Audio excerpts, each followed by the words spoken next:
Alright, welcome back guys to our second part of today's stream. With AC3 we're gonna do a short and sweet side mission focused session. And as you can see by the title, we're gonna be focusing a bit more on the naval stuff to kind of like catch up with that, because that's actually the mission type I've done the least amount with currently. So I'm gonna be focusing on that first a little bit, and then probably catch up with some of the homestead missions, Brotherhood stuff, and yeah, that kind of like content. Let me quickly go ahead and change between borderless and full screen view, because every time you tap out you gotta take care of it. And then we're heading back into the game. Currently at 42% total sync. Thank you, Rod. Welcome back as well. Oh, that's convenient. Spawning right next to a peg leg trinket. Don't mind if I do.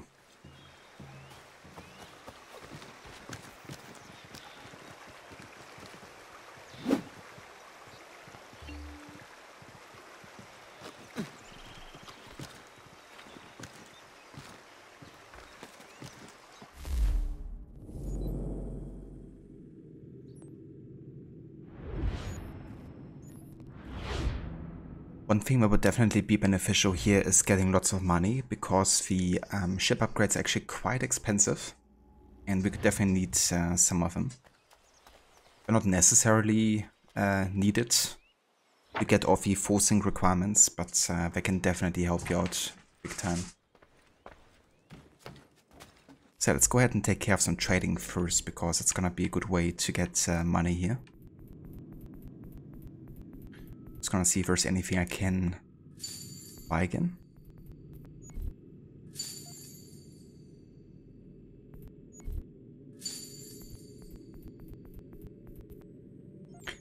Ether pelts are always nice to sell here. Let's also get some deer pelts too here, why not?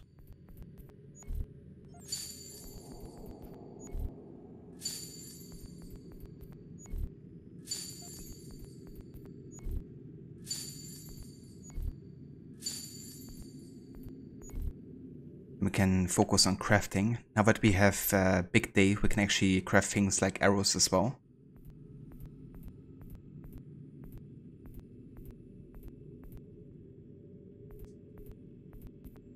Can't get the twin horses yet, but gotta get Ellen for that, actually, the tailor. Also, give me just one sec.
Okay, sorry, I had to mute myself here for a sec.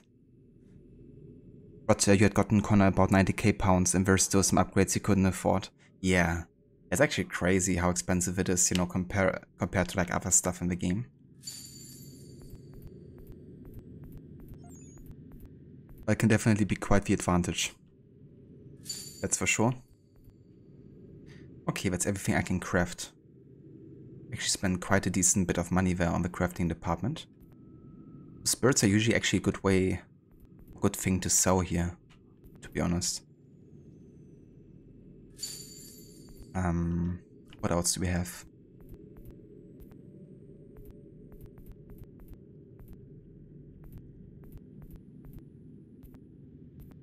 I wonder how much we get for disinfectants here. Not that much. Okay, let's just sell some beaver pelts because they're guaranteed profit here. To this one. And then more. And deer pelts as well. There we go. Alrighty. Time to head to the Aquila.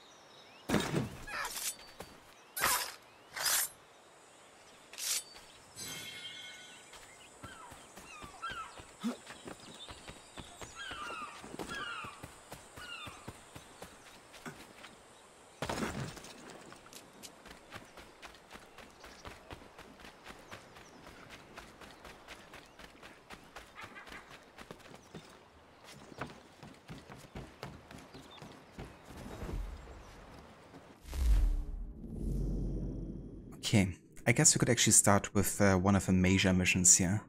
The chase. Investigate disturbances off the coast of Martha's Vineyard.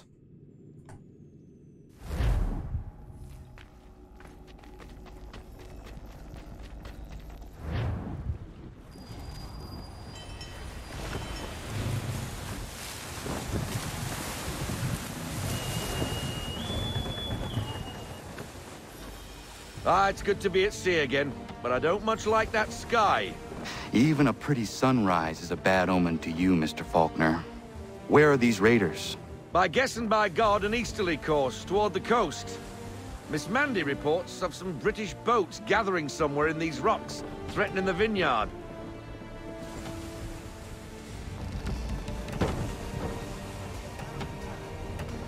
Sails ahoy! British gunboats after one of the vineyard ships, Captain. We must protect her.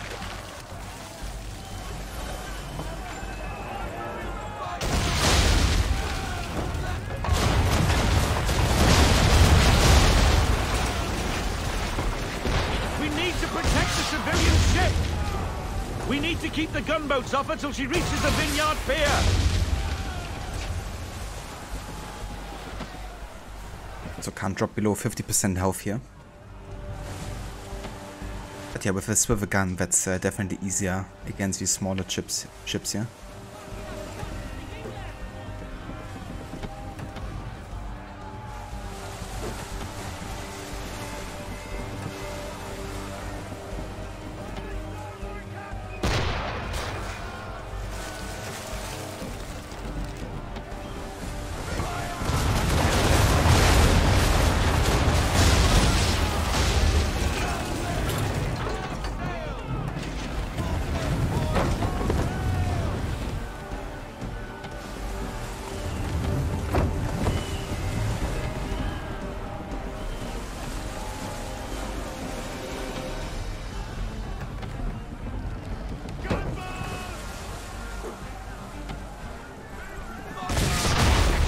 Take much more of that.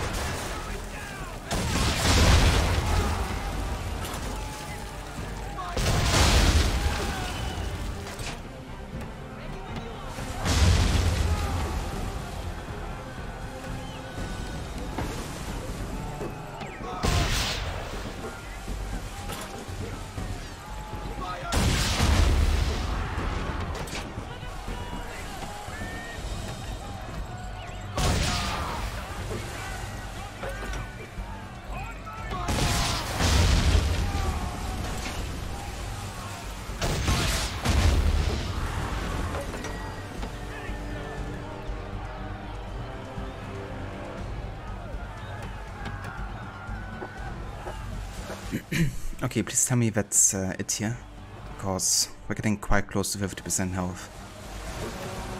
Mines, Captain! Mines, Captain! Destroy them or use them to our advantage. Either way, avoid the blasted things. To our advantage, how? Shoot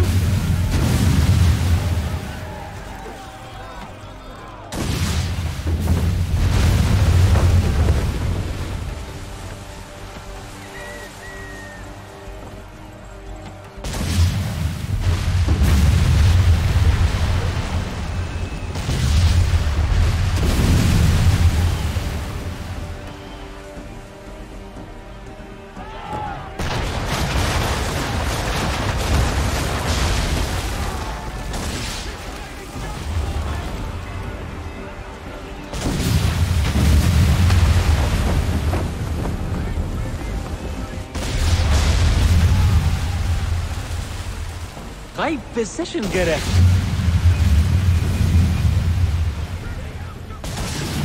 High precision getter?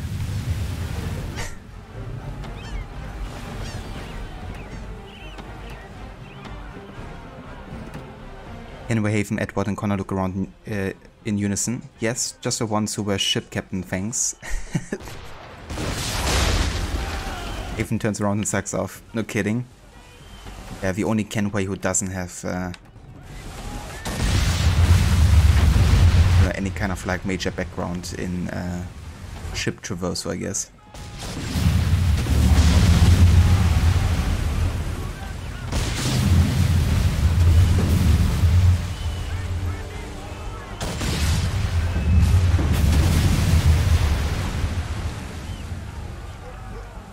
Okay, I think that works.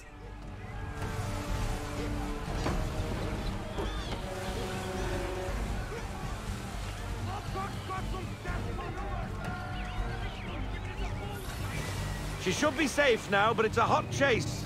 Get after them and end the threat on the vineyard. We need more speed.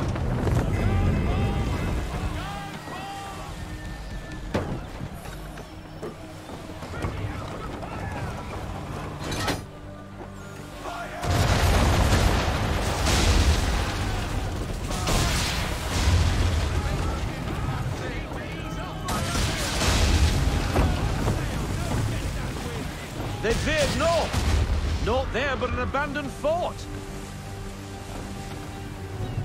He's an expert for one backseat captaining. That's true. And he also likes to take a step back from his backseat and take the reins himself. And Bo he has no place to do so.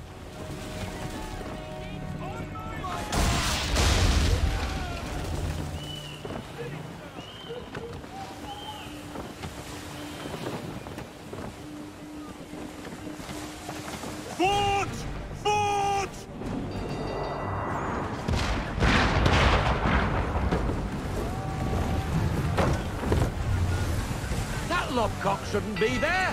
Well, it is there, Mr. Faulkner. And it's too close to the vineyard. Time and tide waits for no man. Take out her towers. Nice driving, Captain! We can't take another hit like that, Captain! Steer away from them!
That fort won't be troubling anybody no more.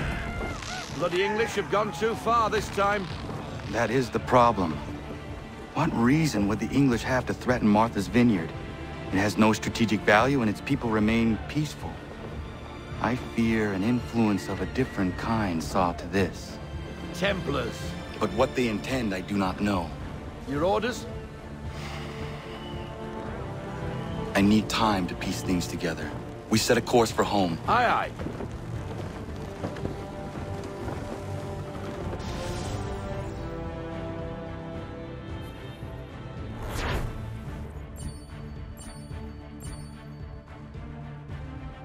Nice.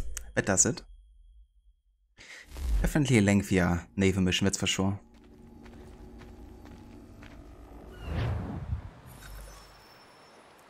Ava Lavko, welcome in. Yeah, definitely does fit Connor quite well, I would say. But it's also in his heritage, I guess, with his grandfather, Edward. So before we do the next naval mission here, I actually have to go defend my convoy.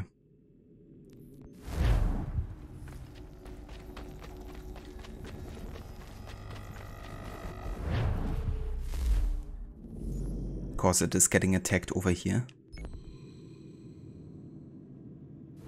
So actually you can unlock the outfit, Lavko. Yeah, it's one of the outfits available to you in the game once you unlock the naval stuff. I'm not sure if that's part of the base version, but at least in the remaster, it's one of the outfits you can actually wear.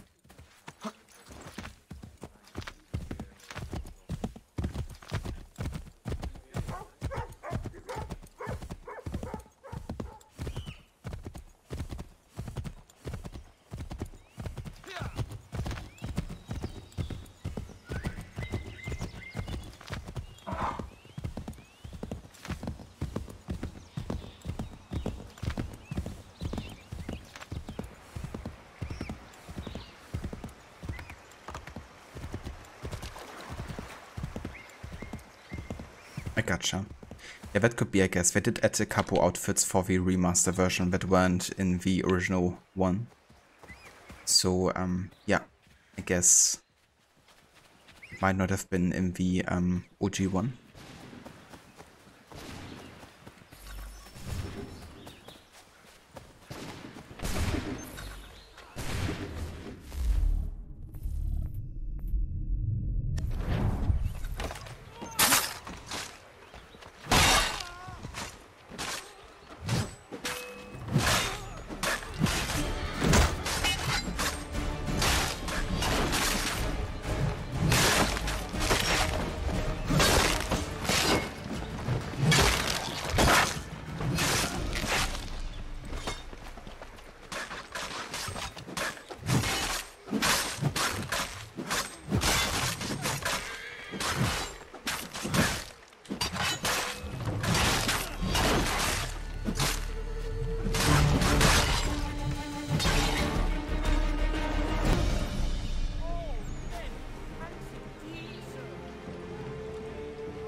Okay, there we go.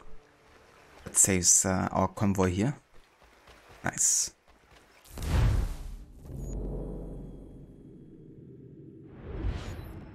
Let's head back to Davenport here.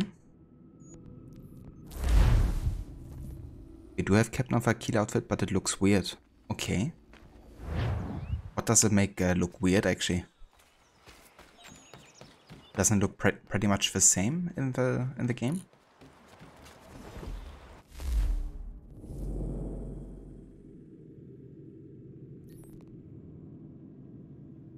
Okay, I think I'm gonna go ahead and take care of another trade route here.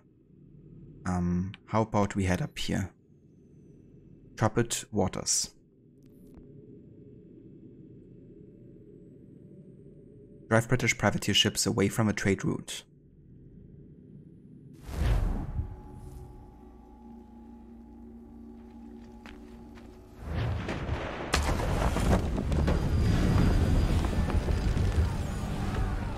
Ah, okay, I gotcha, love. I gotta check that out, actually. See the difference in the OG version. Because I didn't pay attention to it when I was doing my 10-year anniversary playthrough last year. Oh, shoot. Rogue wave.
Havem's ropes and AC Black Flag?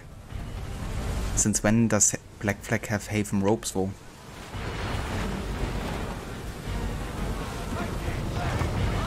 That never was the case for me whenever I played Black Flag. Or do you mean you wanted to have Haven's ropes in Black Flag but they weren't?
Wave.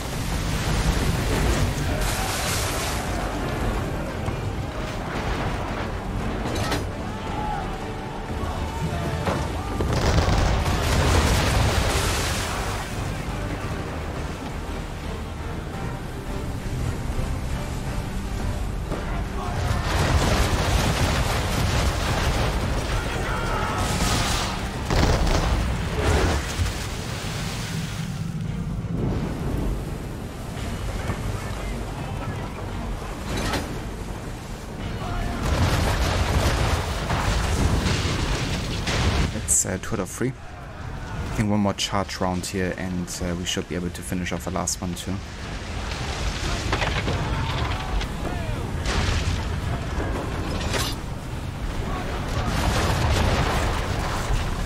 Never mind.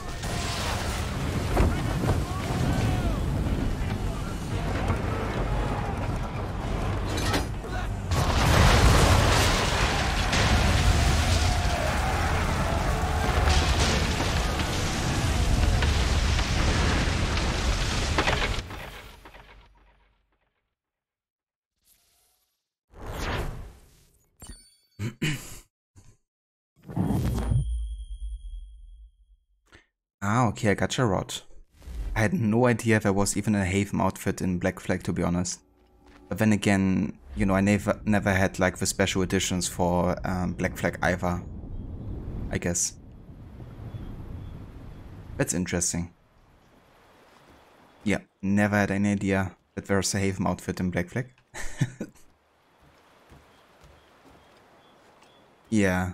Yeah, definitely. I mean, that's also an outfit that only very few people would have access to, so.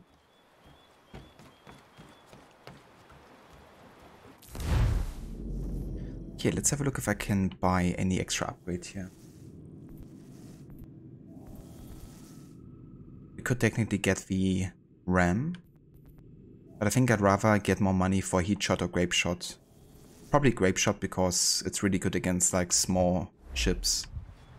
If you want to destroy like lots of them. But yeah, I'm gonna work on further securing this trade route here. So next we have raiding the Prospector. Ensure the Prospector does not escape with its secrets.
gotcha, love.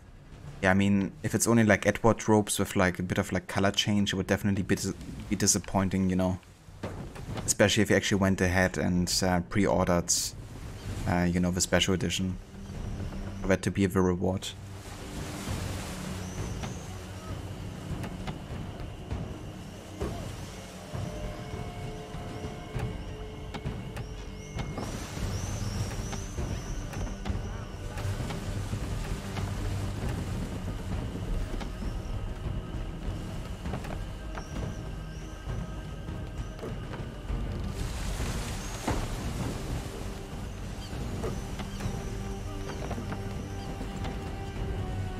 Careful, Captain!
Damn, that was a close one.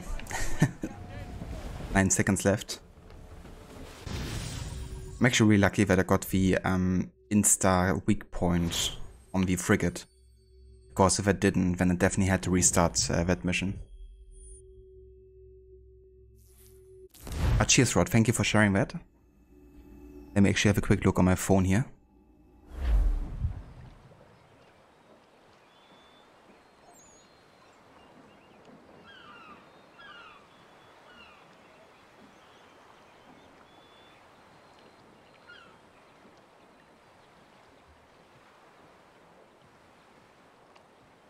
Ah, okay, interesting. I mean, honestly, I don't get the critic, to be honest, love. Because to me that seems very much like the outfit from Haven, you know. It seems almost to be like one-to-one replica from Haven's outfit, including the head and stuff. So if that was advertised to me as like Haven's outfit, I wouldn't mind because it looks pretty authentic.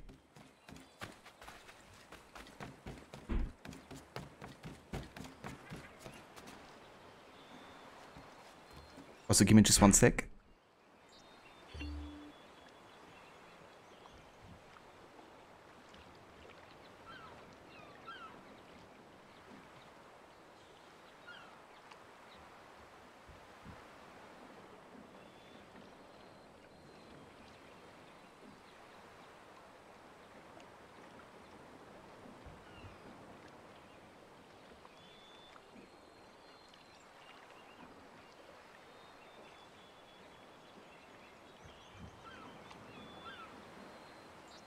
Okay.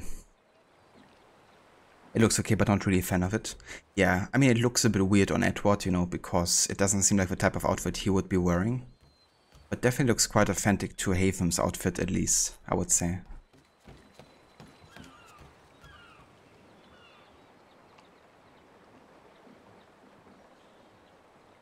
Yeah, I don't know. I don't think so, to be honest. I mean, you have like the whole back coat kind of like thing, you know, which none of the outfits really have like that with Edward. I mean, you know, the base Edward outfit doesn't even have a cloak, I guess. And yeah, to me it looks pretty much exactly like Hatham's outfit from AC3.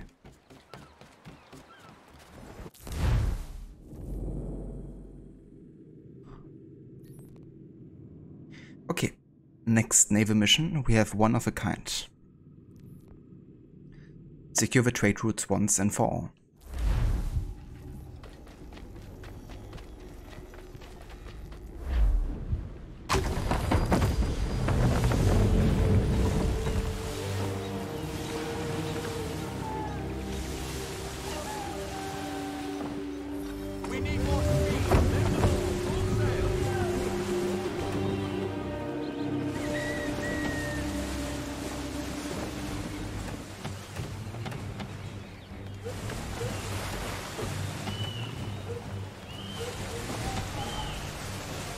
I mean, like the overcoat that, you know, Hatham's outfit is having, I guess.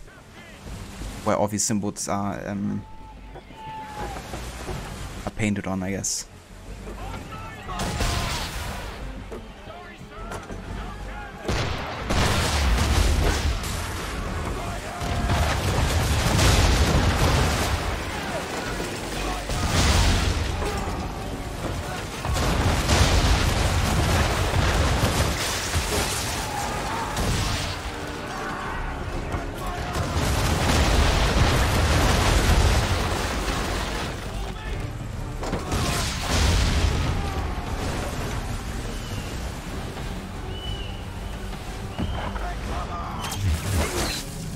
Yeah, pretty much rot for sure. Definitely it's more of a Hatham outfit for me than an Edward outfit.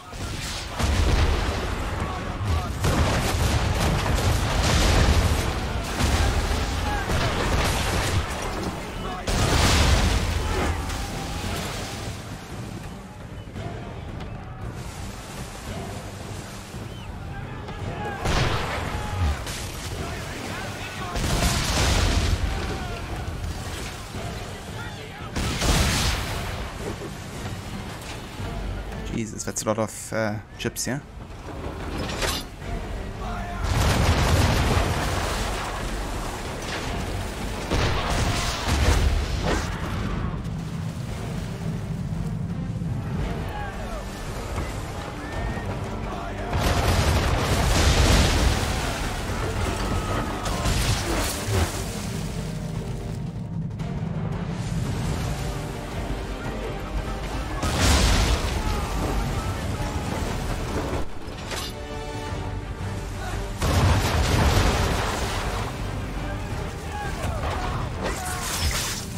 Let's see if I can ram one of these frigates here.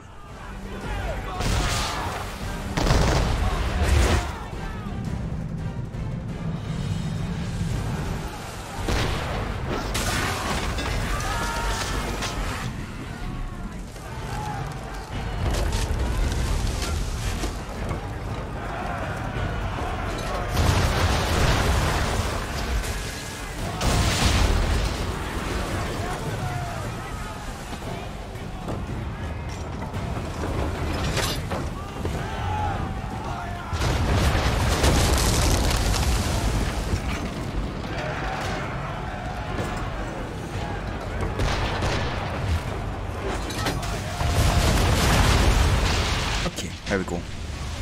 That's a forcing requirement then.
Love, you had to search up if you were wrong. It's just default outfit with dark blue that have name as Haven Camway's overcoat. It's the S3 that makes that outfit special.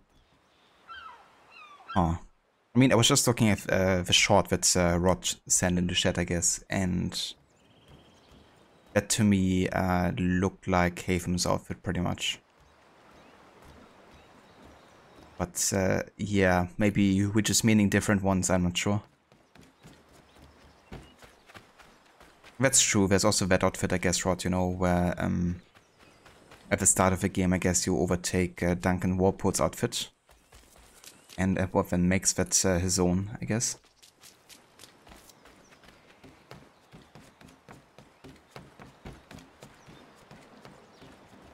But yeah, maybe we can also have a look at the short that Rod sent into chat. To see if that's the one that you meant. Okay, what shall we do next? We could actually do one of the pack leg missions here. Always quite fun.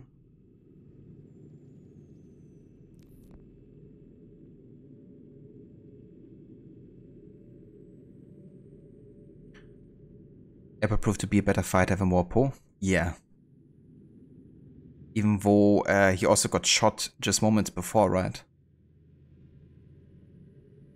So that's telling something. Okay, we have a dead chest treasure. Brave the perilous cliffs to recover Kit's map.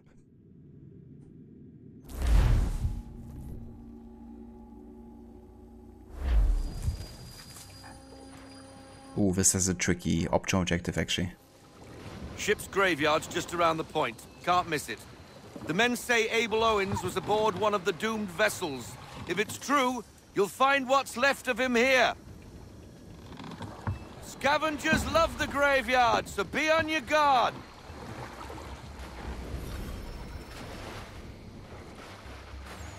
Yeah, definitely feel free to join Discord, Love. Needs a bit of time until you get approved with a rover, so don't worry about not having access immediately, but yeah, I'm gonna take care of it later. Also, hey there, Sadie. Welcome in. Thank you for joining. It's going good, thank you. I'm just doing a small session here with AC3 today, focusing a bit more on the Naval missions. How are you doing? If Abel Owens' ship wrecked around here, they must have been looking for something themselves.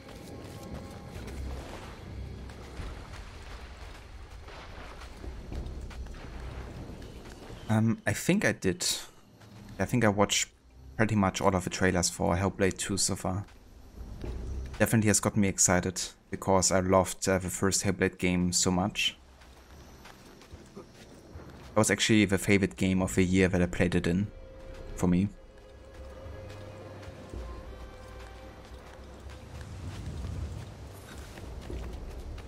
Another ship.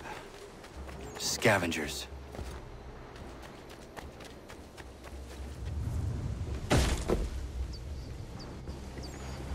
Put that down! Piss off! I found it! 'Tis mine! Stop!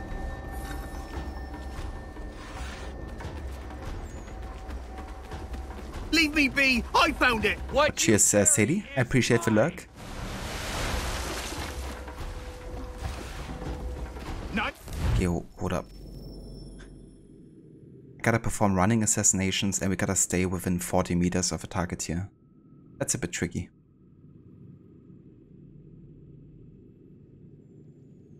I gotcha, Sadie. That's definitely understandable. I hope that your final year is going well.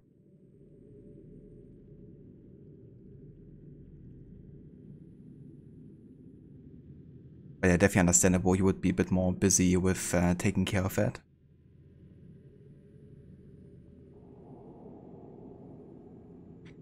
Mirage is now showing in the Epic Store as coming soon. That's ironic, considering that recently there's been lots of rumors about Mirage being like further delayed. Ubisoft actually pulled out of E3, even though they promised to show gameplay at E3 for Mirage. But then again, they're also doing their own Ubisoft Forward event in June, quite close to E3, so I guess we're gonna be seeing something then. But yeah, there's definitely rumors about Mirage getting further delayed, so that surprises me that Epic Store is listing it as coming soon.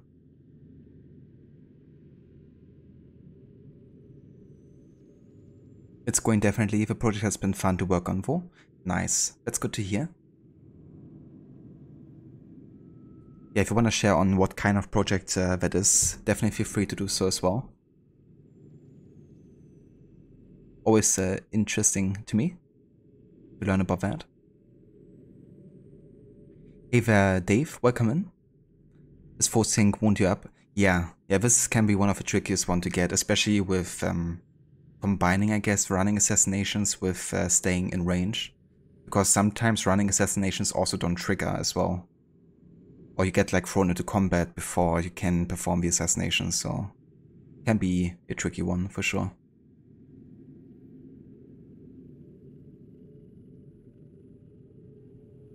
I gotcha, love. Yeah. I'm not sure if that's like recently added or maybe it has been there for a while. Because technically you could pre-order the game since winter, right? When they dropped the cinematic trailer, I think you could kind of like start pre-ordering it. But it's been quite pretty quiet around the game development. So who knows? I guess we're gonna see in June how far they are.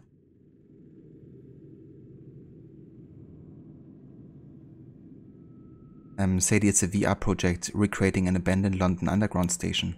Really? That sounds really cool, actually. That sounds really cool. Is there like any chance that that's gonna become available to the public at some point? Or is it more like an intern kind of like project?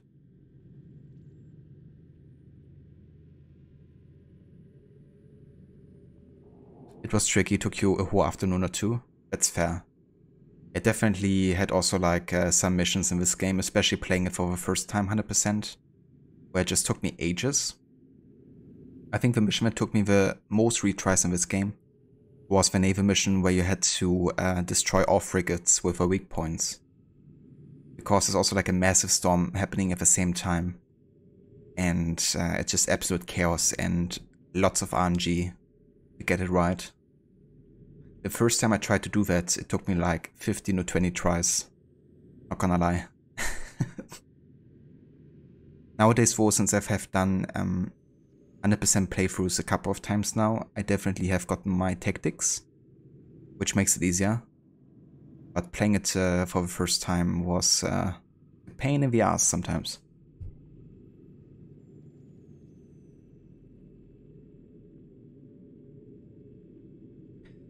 Sadie, thanks. Hoping once you finish it, you get your marks for it. You upload it onto your itch.io page for people to play. Nice. Yeah, that sounds really cool, actually. That's a really nice idea for a project. But yeah, if it's finished at some point, definitely feel free to share it with us as well. I would love to give it a watch. Even though I don't have a VR device myself. Would be cool to still see it. Not that easy. Okay, I'm actually gonna reload from checkpoint here so we can start fresh.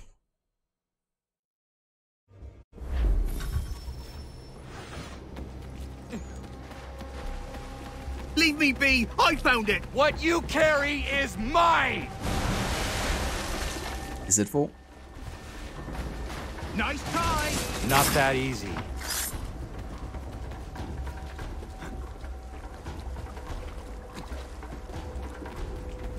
It's not yours! Leave me alone! Okay. That's 2.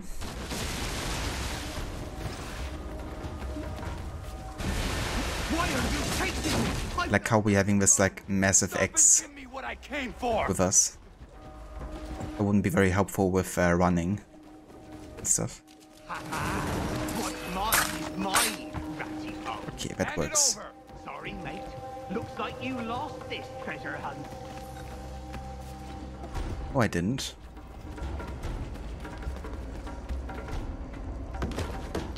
Gone.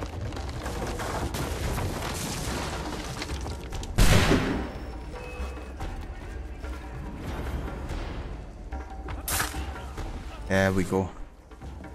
Let's try. Let's go.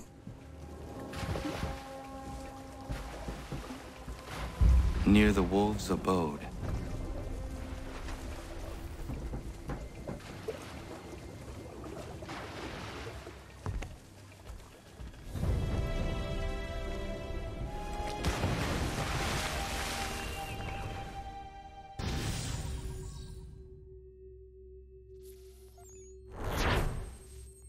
Oh yeah.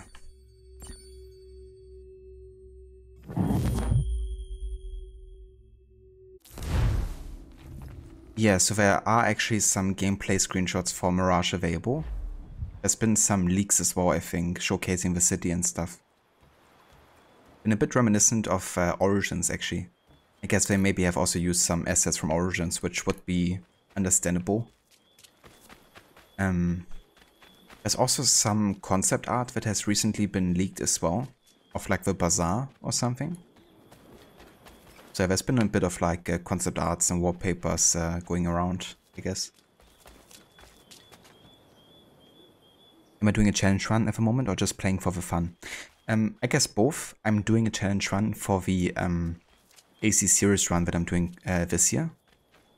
So basically, one of the challenges is to play all of the major missions and side missions with all of the optional objectives. So trying to get 100% sync in all the missions. And then I also have a second part of the challenge, and that's a stealth challenge. Which means that if I have a mission where stealth can be done, then I have to do it successfully. Otherwise I have to reload last checkpoint or restart the memory, depending on what's possible. So combining the two together this year with a challenge.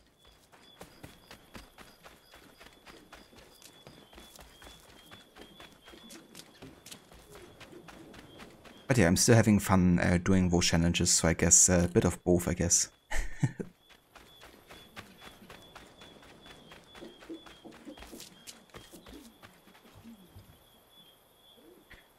But you hadn't seen that new video of Hellblade, so you checked it out. It was great.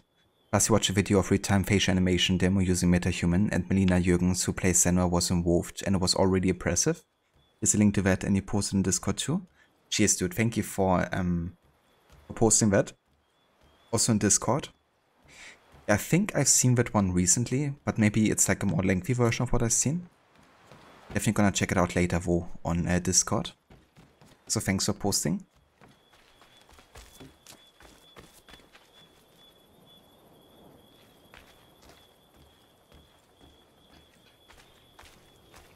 Oh, very nice, Sadie.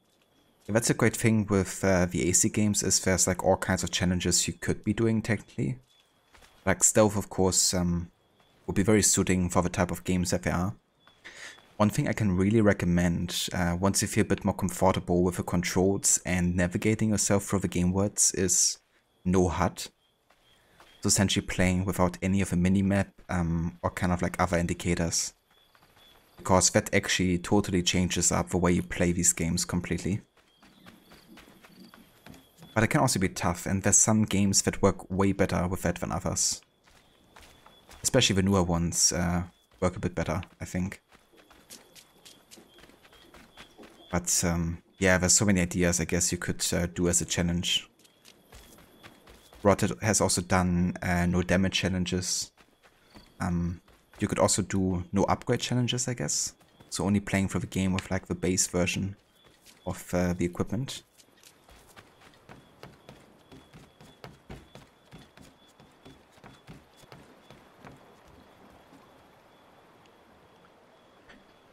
But no, very astute. It was cool how a performance can be applied to other face models too.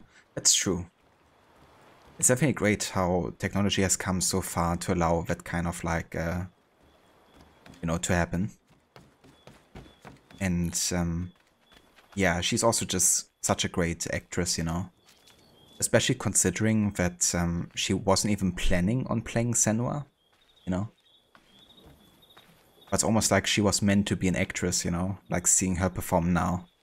It's even crazier to think about that when she initially started acting, she asked the rest of the crew to look away when she was acting. Because she was kind of like embarrassed or ashamed, I guess. So that has like completely done a 180 and change for her, you know. Becoming much more confident in her acting skills, I guess.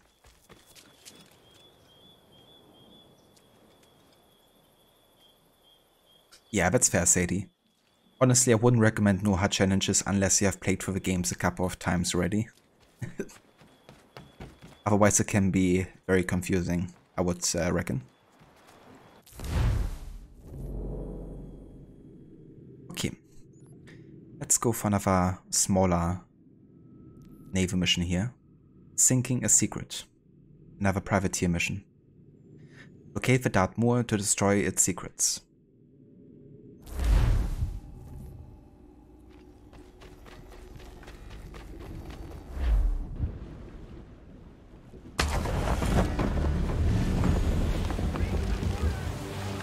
Yeah, absolutely, Rod. I really hope that the second Hellblade can deliver, you know, and be like a good successor, I guess, to the first one. Because that series really has lots of potential, I think. Senua's storyline. And who knows, you know, maybe down the line they could also make another character in the universe a protagonist. It would probably change the gameplay quite a bit, but I wouldn't mind that. Because I'm definitely intrigued by the characters.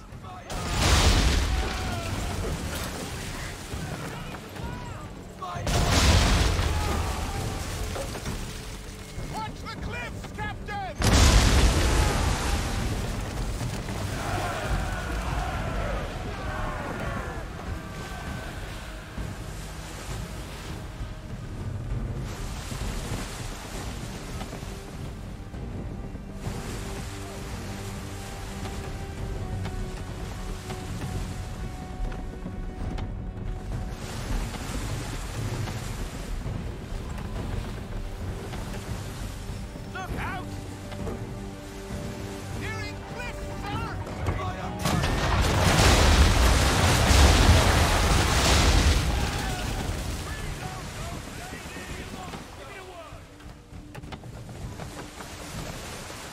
Yeah, I'm definitely ready to replay Hellblade 1 again.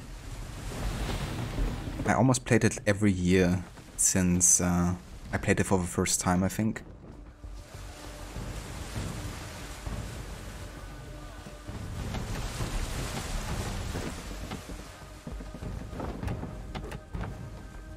On the starboard side, Captain!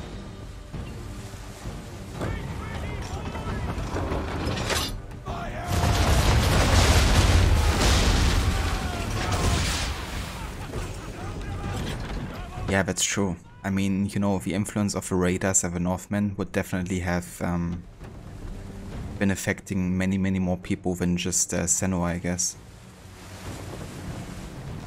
There's also like lots of mental health topics I could talk about as a result of that, you know.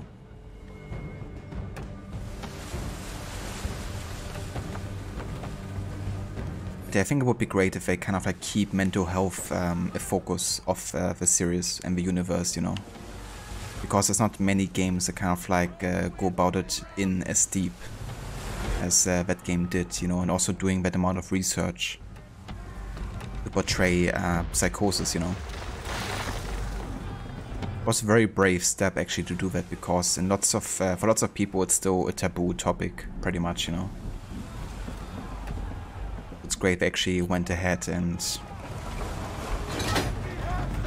try to portray it and talk about it.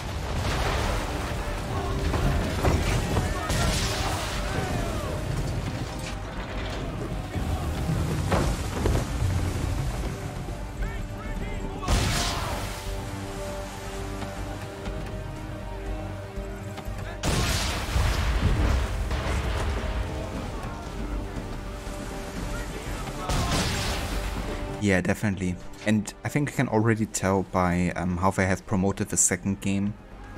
It's definitely gonna be taken to a grander scale now.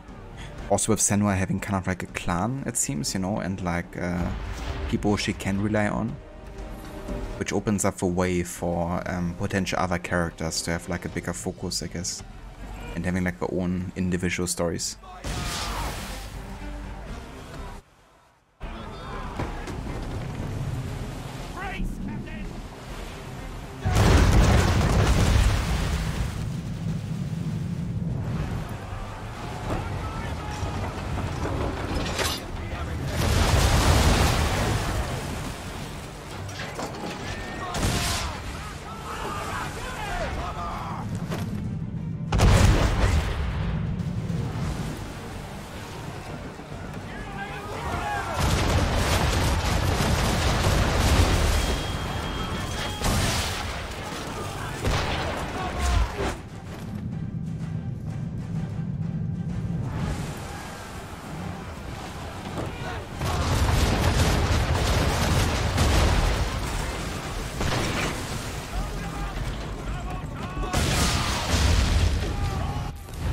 actually have an optional objective here? I don't. That's interesting.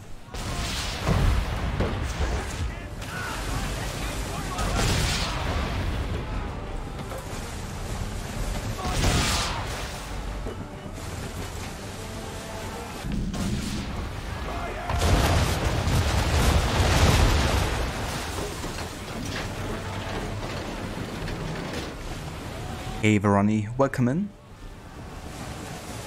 And good morning to you.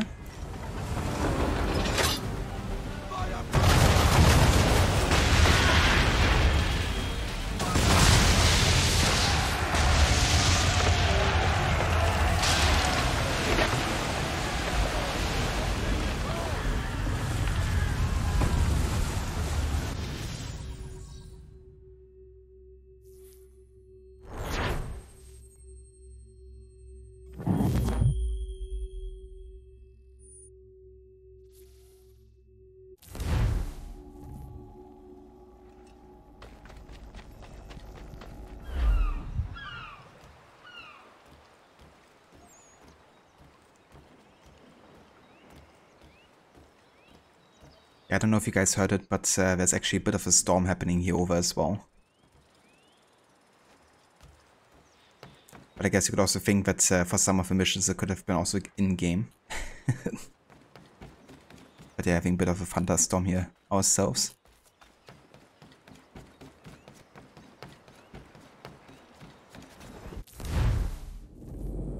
Okay, actually there's not too many missions left at this point.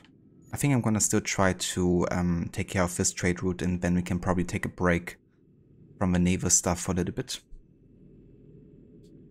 The Bahamas. Blistering Dawn. Destroy the British privateer scouting the trade routes.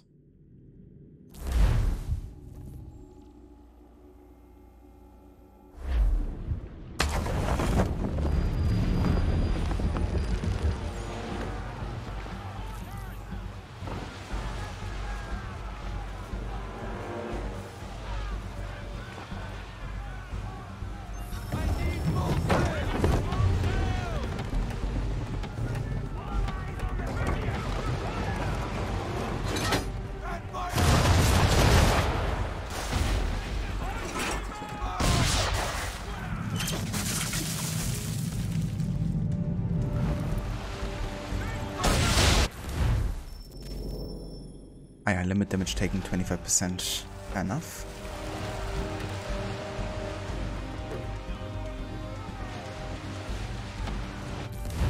Okay, how about we try to actually immobilize the frigate here? Of course, that's gonna help a lot with positioning ourselves in a way where they can't hit us.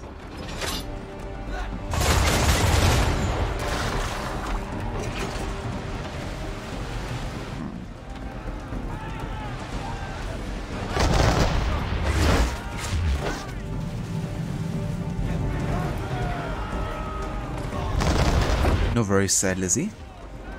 You have a good one. I hope the Pokemon shiny catching went well. And yeah, definitely catch next time, Lizzie.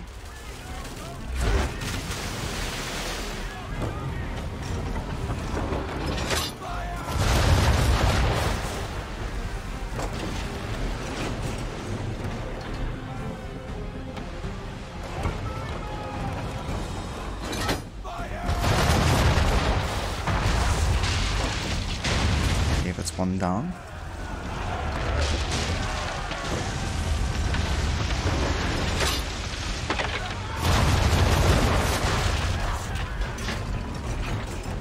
I hope that other sinking ship didn't actually block those shots.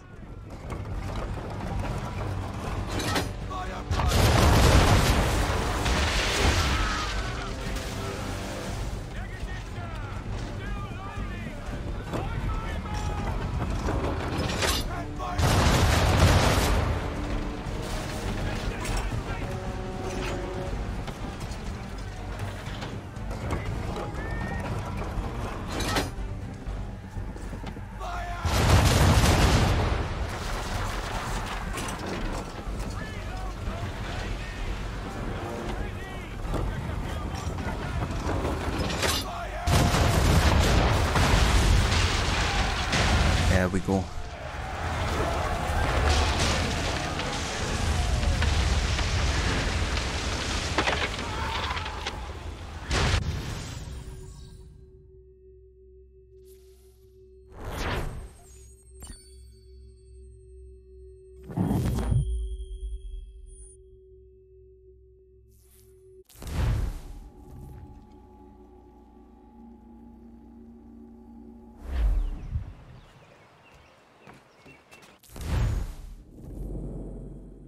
Okay, next we have a call for help.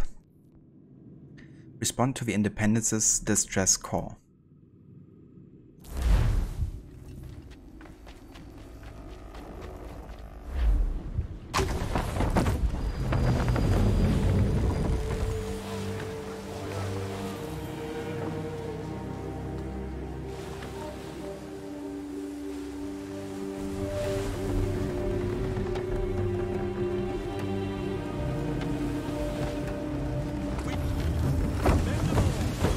Yeah, those environments are definitely more reminiscent of the Caribbean, I guess, and Black Flags occasions.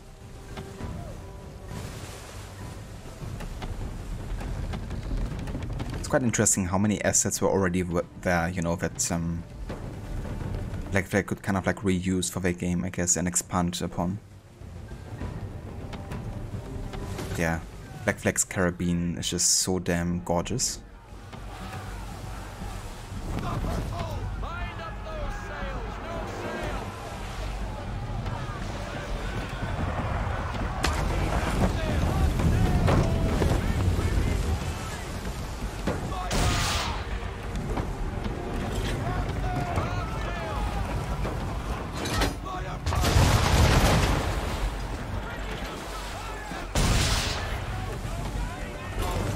Yeah, Grape Shot would be really good here. Unfortunately, I don't have it.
Ronnie, going to go back to Miles Morales again. You need to take a break from AC Russia. That kind of stresses you out.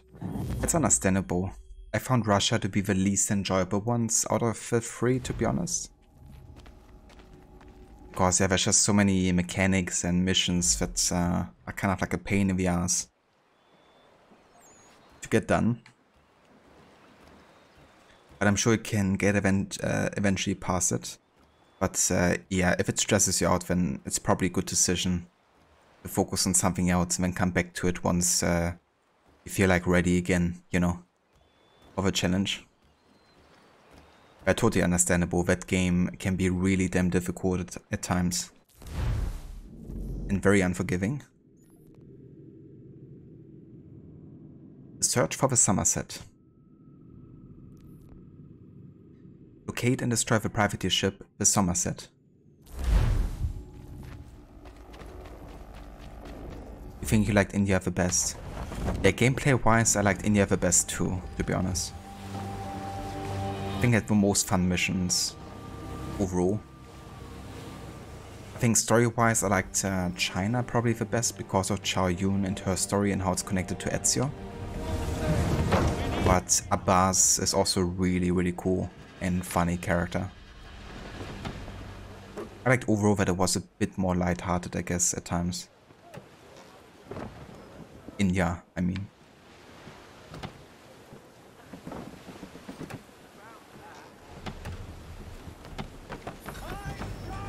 But India had like a lot of these kind of like parkour levels, which I really enjoyed. And like first Civ sites and stuff. Do I have an optional objective here?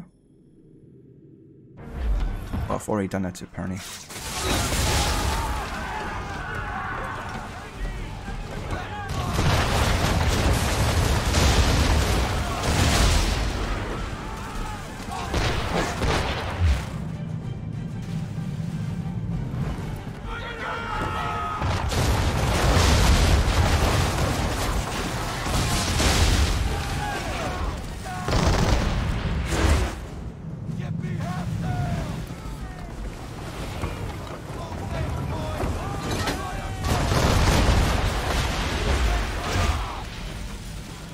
Yeah, definitely. I think he really did a good job voicing the character. Gave it like a lot of charm as well. Makes you wonder how Henry Green is actually related to him, you know?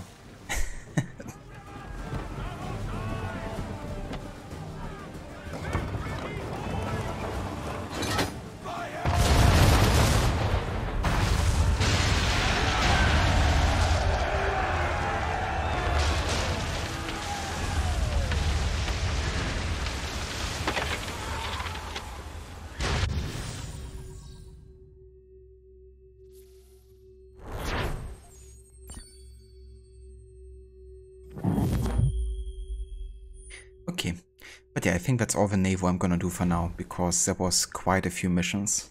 And we definitely have done some good progress here, catching up with the privateer missions especially. Let's have a quick look at the DNA tracker here to see.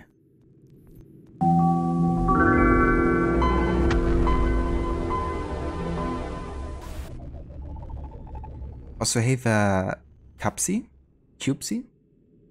I guess Cubesy? Welcome in. Thank you for the follow. Yeah, so we only have 5 privateer contracts left now. Nice. And we have 3 more Pack-Leg missions, which are really fun, so I don't mind having them still open here. And then of course the rest of like the major naval missions. But yeah, for today, that's all the naval I'm gonna do. Let's have a look actually at the Brotherhood here. Because that's another thing I wanna be catching up on, is kind of like leveling up our assassins further and taking control of the colonies one by one. We have Quebec with the French-Canadian ties. The Templars have contacts in both Montreal and Quebec.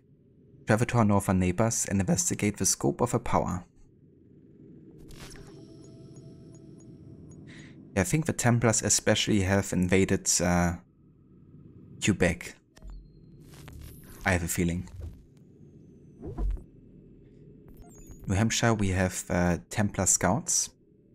Templar couriers have been spotted in and around Portsmouth. Catch them and find out what they are up to.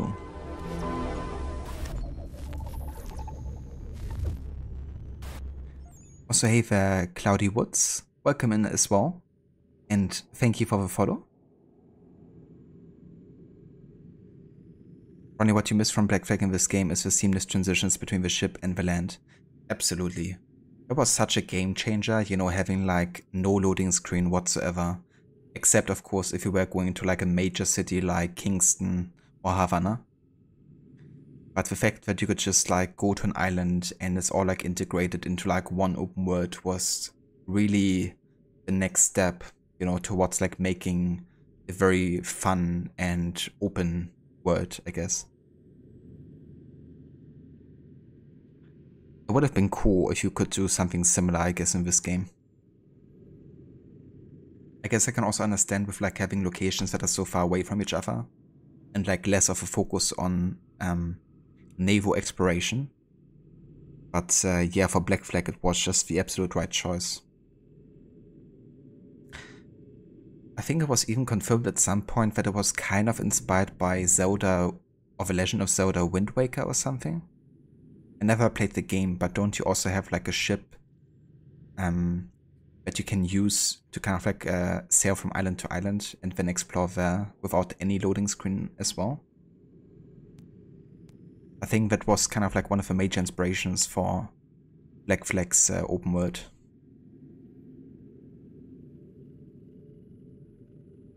Dangerous letters. After difficulties with the French fleet during the battle at Rhode Island, General Sullivan has sent a scathing letter to Boston reporting on the French involvement, or lack thereof. Catch up with Admiral Charles Hector, Comte d'Estaing, and convince him to be the bigger man. The Patriots can't afford to lose the support of the French. I think I tried this one before, but apparently the assassin failed or something. A letter? For me? A scathing letter? For me? But yeah, honestly, I can't wait to play Black Flag again. Because unlike this game, I only played it once last year. Which means it's gonna be much fresher in my mind.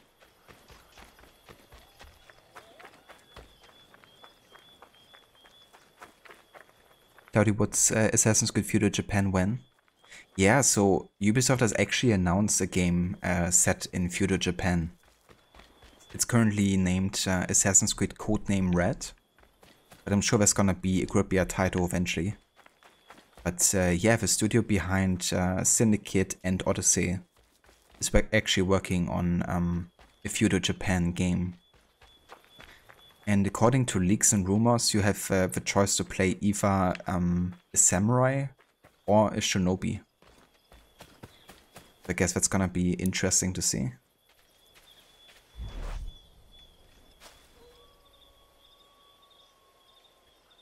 Here you have the gravesite of Abigail Davenport, wife of Achilles, and then Connor Davenport, who was the son of Achilles actually. Which is why Connor has also gotten his name from Achilles, because Achilles thinks of him as his son, essentially.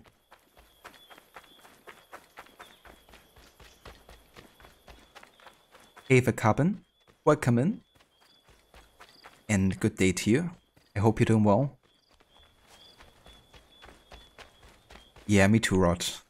I would rather play as a hidden one, assassin or whatever, any day. I don't think Quebec is too fond of that idea. Samurai all day? That's fair. I guess it would come down to kind of like a choice between combat focused and stealth focused, because shinobis are more like ninja types, aren't they? So I think personally I would probably go with a shinobi, because I do love stealth focused gameplay. But I can definitely see myself also going for samurai eventually, because I do love like a deep combat system. Which is why I also loved Ghost of Tsushima so much. With like the different combat stances you had in that game, you know.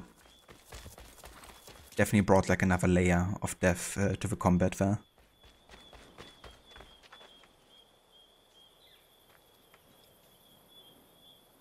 What, you mean they would do a pirate game with astronauts instead if given the opportunity? They probably would, you know. They would find a reason to make that possibility. Quebec doesn't have a lot of ninjas, but they do have poutine. That's true. And a pretty good one, as far as I'm aware. I've never actually had poutine, but I saw like lots of videos on YouTube about people going to Quebec and trying poutine there and stuff. Maybe I just gotta attempt to do that myself at some point, because I'm not gonna get to Quebec anytime soon.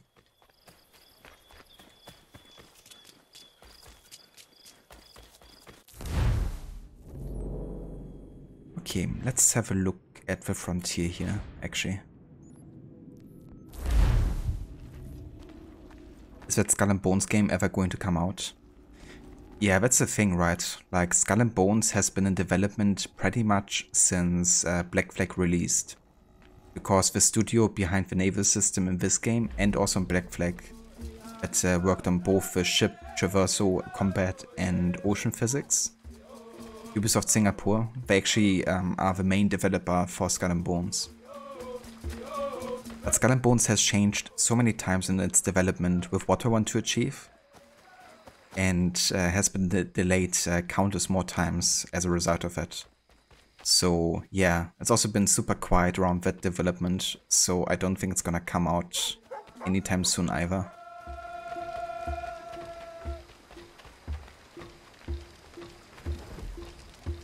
So I have no idea. I mean, we had like the big review last year, I think it was, where they showcased gameplay and stuff, but people were really disappointed with that, I think. I know I was, at least. Honestly, Black Flag, you know, 9 years before that release, looked better than Skull and Bones to me. Both with the naval combat, but also with like ship-to-ship combat and like boarding physics and stuff, you know. And you kind of have to question yourself, how is it even possible that Black Flag still looks better, you know, than a game that's been in development for such a long time, by the same team that worked on the same mechanics.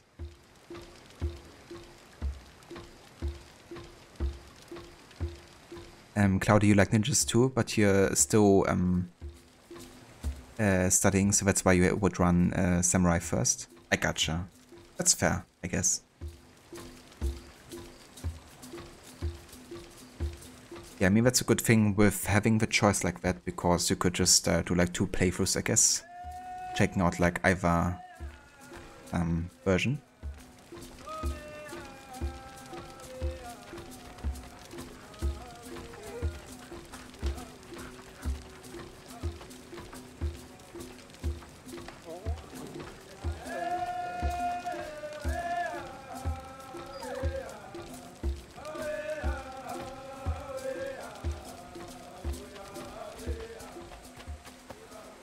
Did you, Ronnie?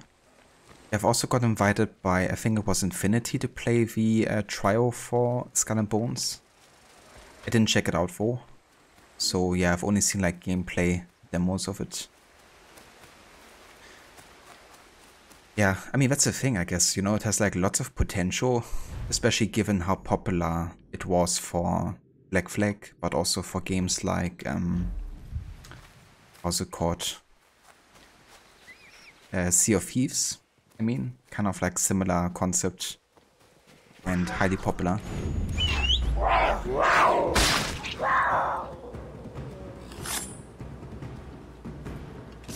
Citizen! But yeah, it's really a question of can they pull it off, I guess. To be like fun for a long time, or just like for a short amount.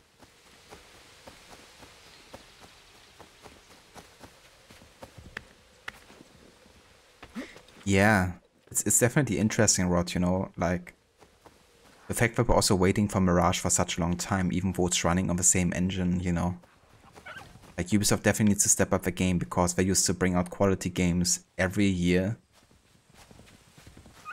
And then even on like new engines and stuff, you know.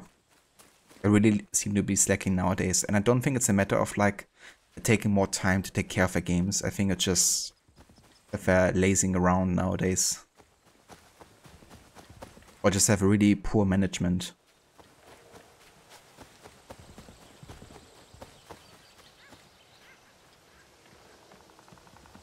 You never liked the naval exploration yourself, personally?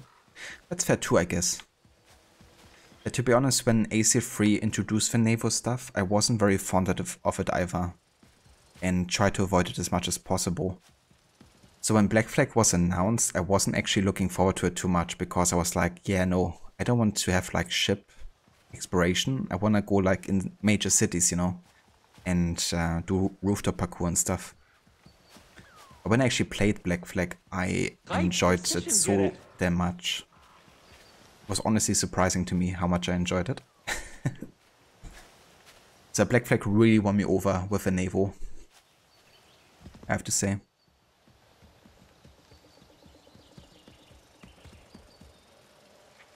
Yeah, exactly, Rod, you know. Like, they really have all the elements, like all of the assets already with Black Flag, and the only thing we had to do is like make it a multiplayer experience, you know. So it's definitely baffling how it can take them such a long time and only come up with what they currently have.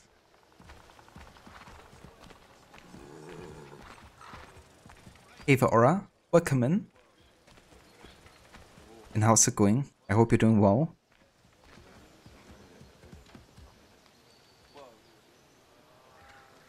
Most big cat attacks start you at some primal layer. You feel a little surge of adrenaline when you hear that growl. That's fair too, I guess. Are there actually any kind of like big cats near your area, Ronnie, in like Southern California? I know there's like lion mountains in like Northern California, aren't there? Not sure about Southern California, though.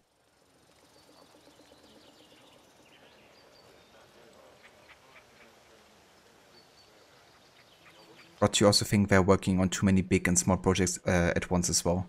Yeah. I mean, you know, they have like such a long time between Valhalla and the next AC game. And instead of like focusing on 1 or 2 projects, they bring out like 5+ projects at the same time, you know, like announcing development on them. And you kind of have to question yourself, like, why is that necessary, you know?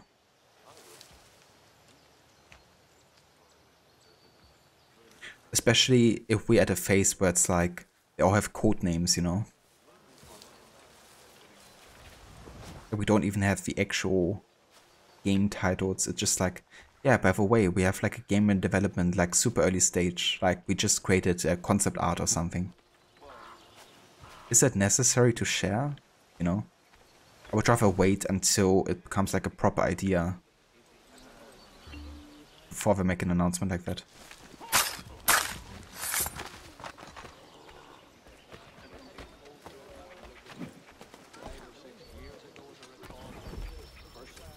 You look like a man up for a challenge.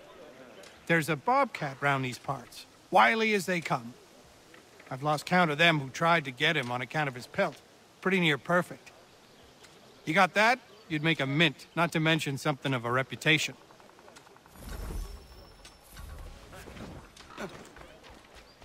Where is Charles Lee gone? That's the question, isn't it? Hey, the Kobe, welcome in. And how's it going?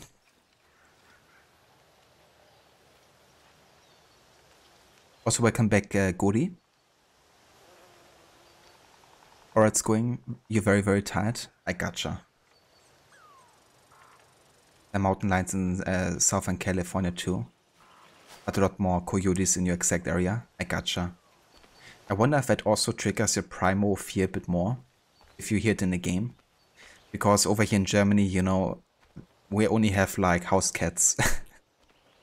And no bigger cats, I guess. At least, you know, like naturally speaking. So I'm not used to it being like something I could hear in my environment, you know.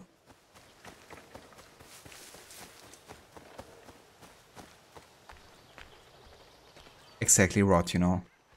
Like there used to be a time where they tried to their best to kind of like hide development until they launched like a massive trailer, you know. So, yeah, I think that was a better approach, to be honest. It also creates more of a hype, I think, to be honest.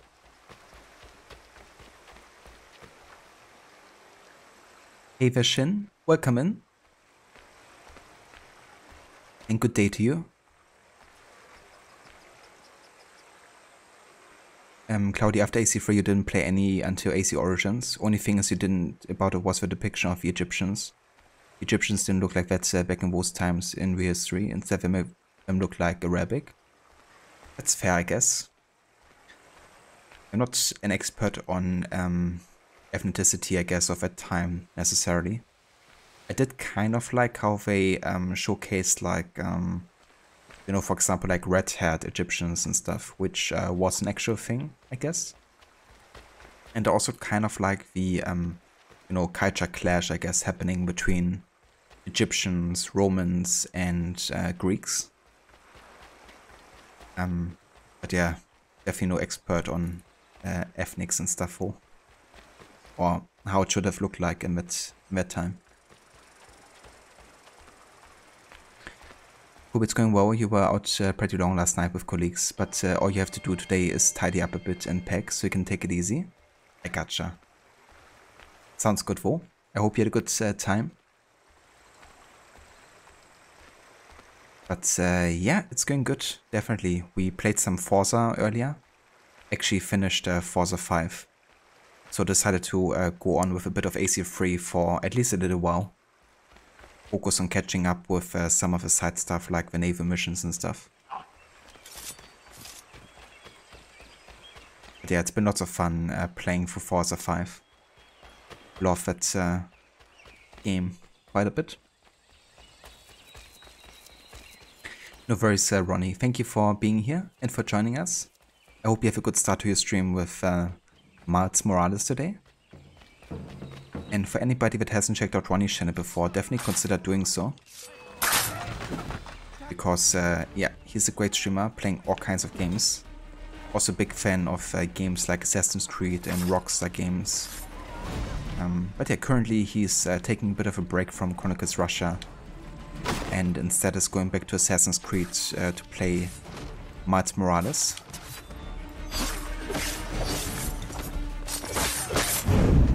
It hasn't been too long since I played that game myself, actually. With a New Game Plus run. In like January.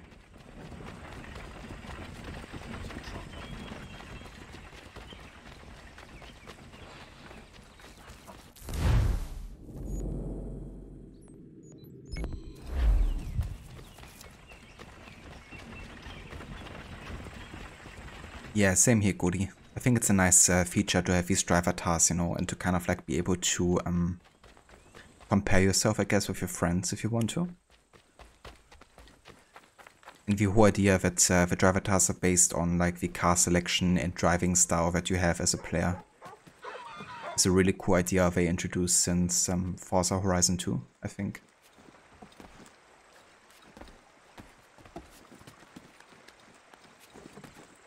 No worries, Ronnie. You have a good one, dude. And yeah, definitely catch you soon.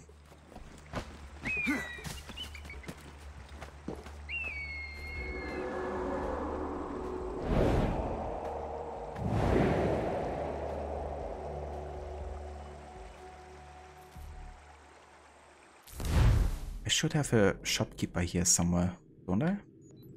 Yeah.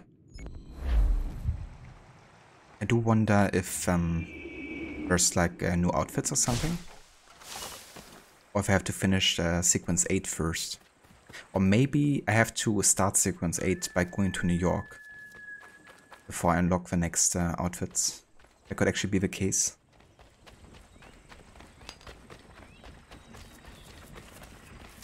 Hey there, Saint Dreamer. Welcome in. It is, yeah. Yeah, this is the remaster version that we're playing currently.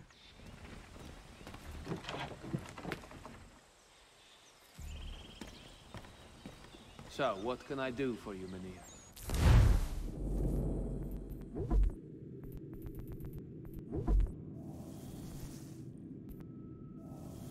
Yeah.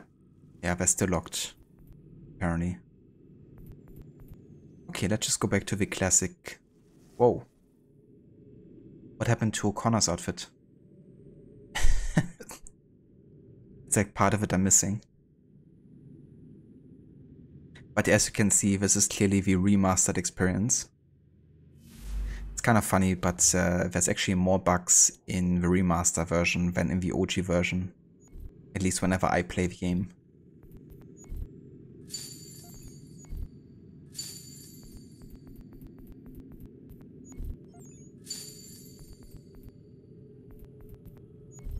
Assassin's Creed 3 rebugged. Pretty much, yeah. Yeah, honestly, I think next year I'm actually gonna be sticking with the OG version. Even if it means not having some things like low-profile double assassinations or outfits being displayed in cutscenes properly. It still seems overall like the better version to me.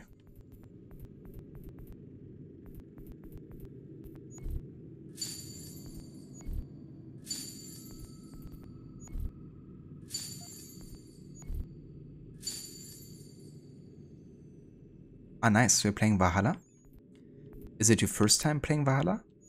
And how do you like it so far?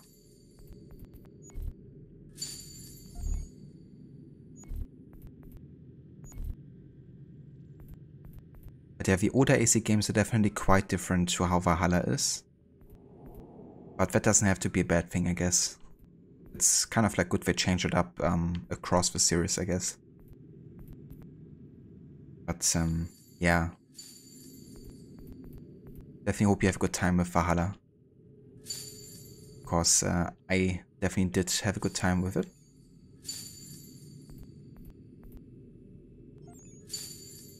Let's get some spirits. I can make more cold medicine.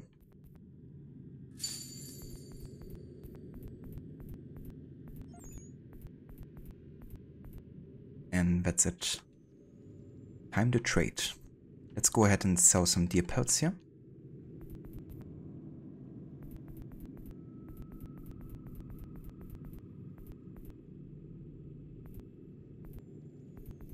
And any pelts we have in our personal stash here.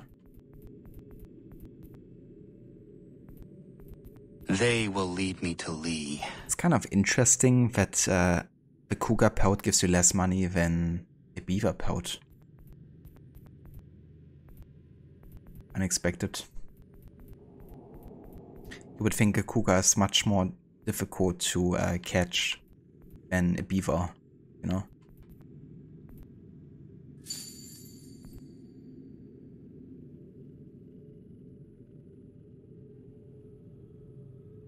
Rod, you do the same, you think, and leave the remaster version for certain playthroughs? Yeah. The reason I decided for the remaster version this year was that I wanted to do all the missions. And I know that some missions for me aren't available on the base version, like some of the pick-lag missions, you know. But I guess what I could be doing in the future is I could just play the base version and then switch to the remaster version for any missions I might be missing.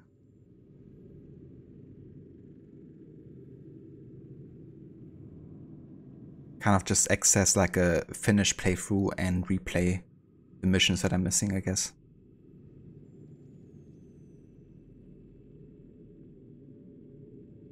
It's looking really nice for remaster. Yeah, I mean graphically they definitely stepped it up a notch with like the textures and stuff.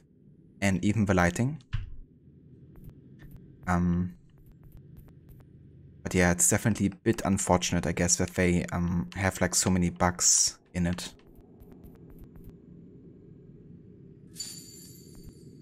But to be fair, the OG version also has tons of bugs, so either way it's not ideal necessarily.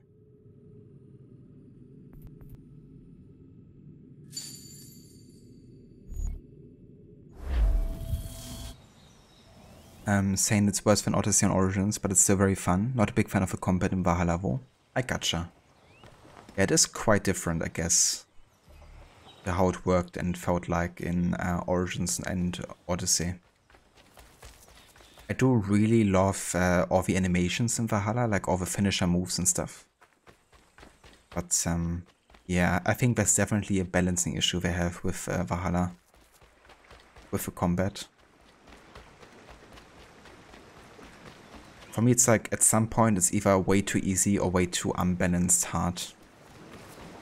Doesn't always have like the best way to balance it out, I guess.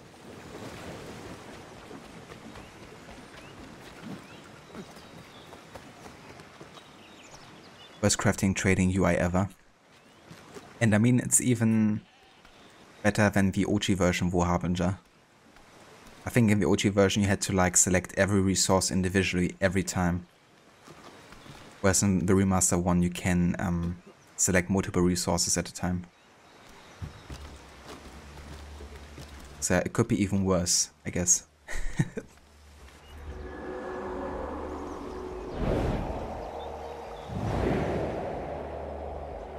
Yeah, I think so too, Rod, you know.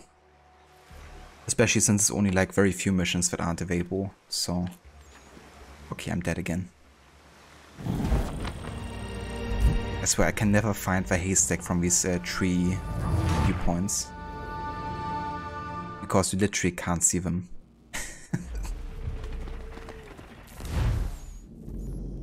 But that's fine. Requiescat in pace. Requiescat in pace. What you loved in Odyssey was that Cassandra was just dancing on the battlefield and slaying her enemies. It was so graceful. Definitely your favorite combat system of the franchise. That's fair. It was definitely easy to kind of like get into a flow with Odyssey. And it definitely worked quite well, especially once you had like a certain build, I guess, or playstyle you went for. One thing that I didn't quite enjoy too much about Odyssey was how arcadey it felt to me. So while it was like a fun combat system, like as a gameplay system, right? Everything about it felt super unrealistic to me, with like the supernatural abilities and the way people kind of like flipped around and stuff, you know. So I guess realism is a bit of an issue for me with Odyssey. But I think it's definitely a fun system to play around with, especially that it's like a system that benefits most from like the RPG mechanics, I guess, you know, with like actually building towards a certain like damage or gameplay style, I guess. But yeah, one thing I loved doing in Odyssey with the combat was actually going for a critical chance fire build. And then use abilities like, what was it called? Was it the Ring of Chaos? It's kind of like AoE kind of like ability where you did like lots of damage in your area. And combining that with like fire damage and critical chance was just insane. Because you could potentially one-shot like 20 to 30 people at the same time.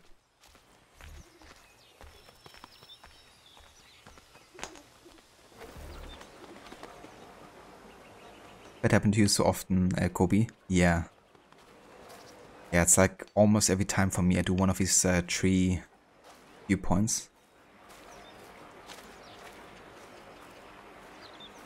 Happened to you as well, Carpen? Yeah, I think that happens to pretty much everybody. Unless you really try to locate the haystack before you climb the tree or something.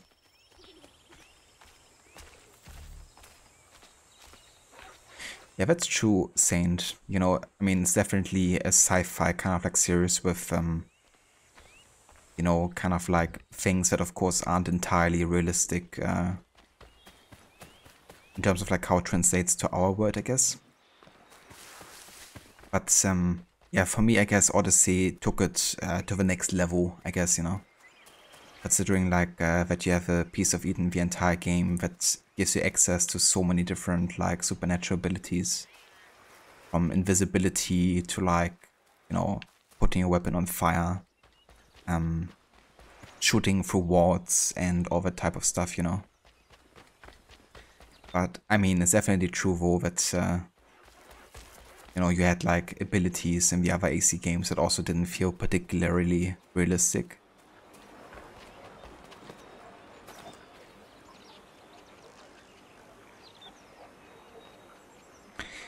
Yeah, that's true as well, Cloudy.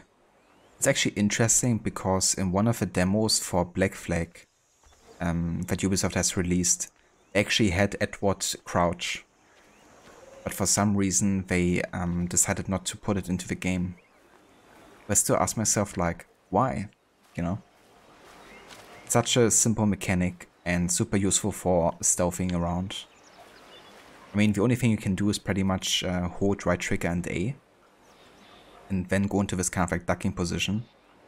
And then if you hold A still and release right trigger, then you're just going back to like normal standing.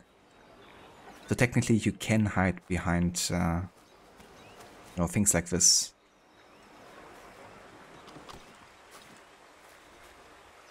But yeah, it's obviously not the same as like crouching and moving at the same time.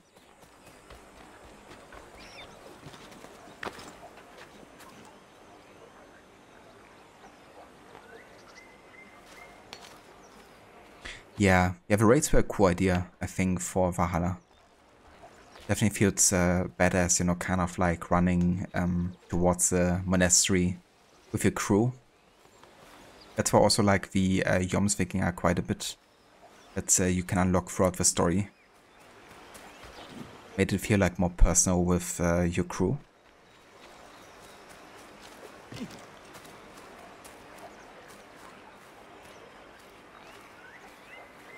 Hey, the viewer, welcome in. Good morning. Didn't even know you could do that. Yeah, so ever since the first game you can technically duck, I guess. But only if you're static.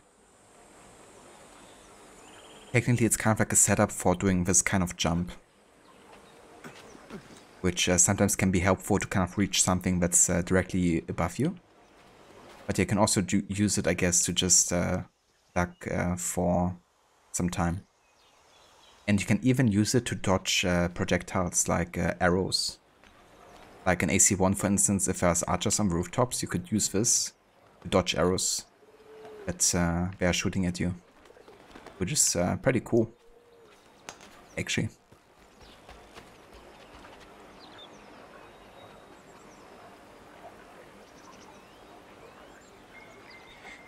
Yeah, definitely, Rod. I agree 100%, you know, like... Yeah, like AC always has been having supernatural elements in some ways, you know, but it was always about finding like inherent logic within the universe.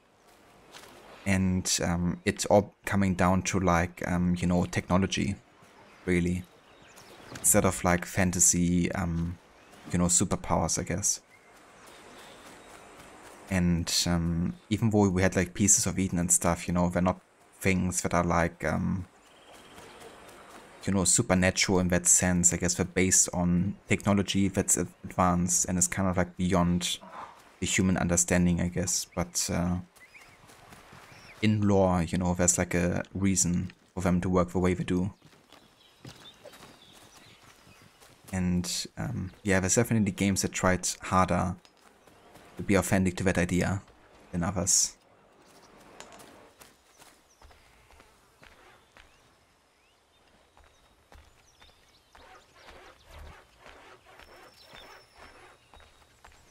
Harbinger, that barn reminds you of the assassination contract.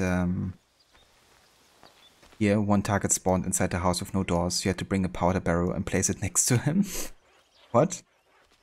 I don't think that's happened to me before, to be honest. But that's a very creative way of solving getting your target killed, at least.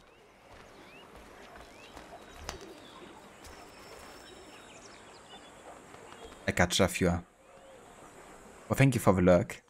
I hope you've been having a good start into your day so far. Okay, let's go ahead and actually take on our next brawler here. Peter Bunyon. Here for a scrap? Let's get on with it then! Come on! Swing at me some more!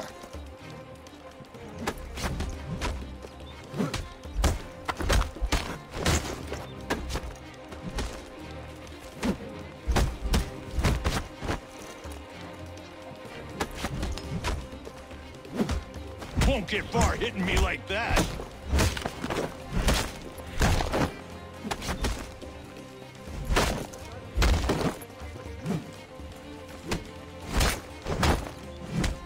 Come on! Swing at me some more!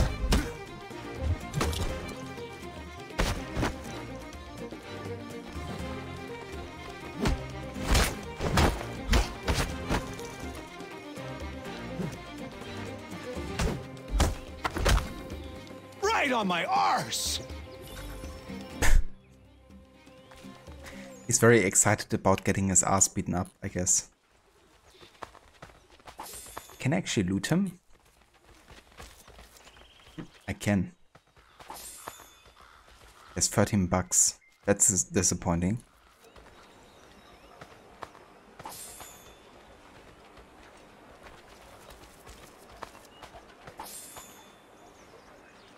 What exactly? And things like ego vision is just a difference in perception of the individual, seeing things in a way that not every human sees it, or even hears things.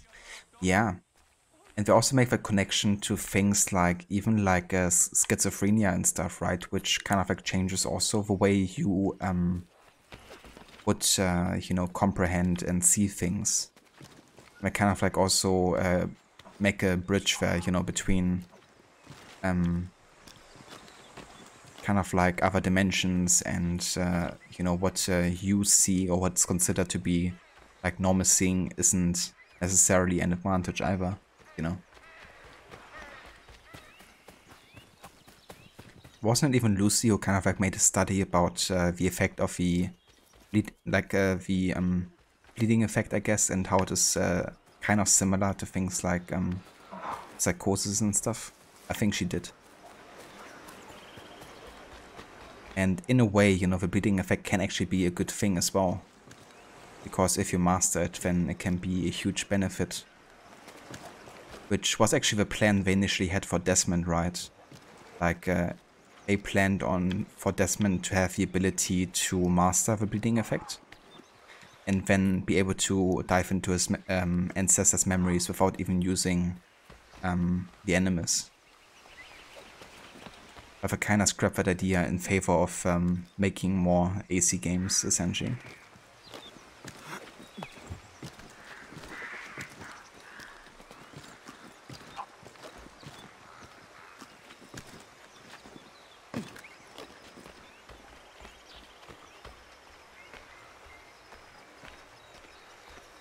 There's a YouTube video about it. The target is near the Johnson assassination. There are powder kegs nearby. Ah, okay. I think I remember the one that you mean. It's always fun to blow up your targets, I think.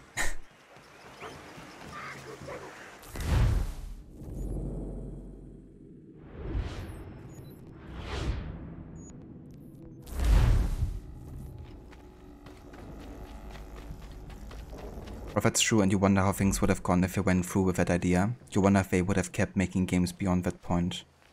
Yeah, I mean, initially it was planned to be a trilogy of games, with the third game focusing much more on Desmond and modern day.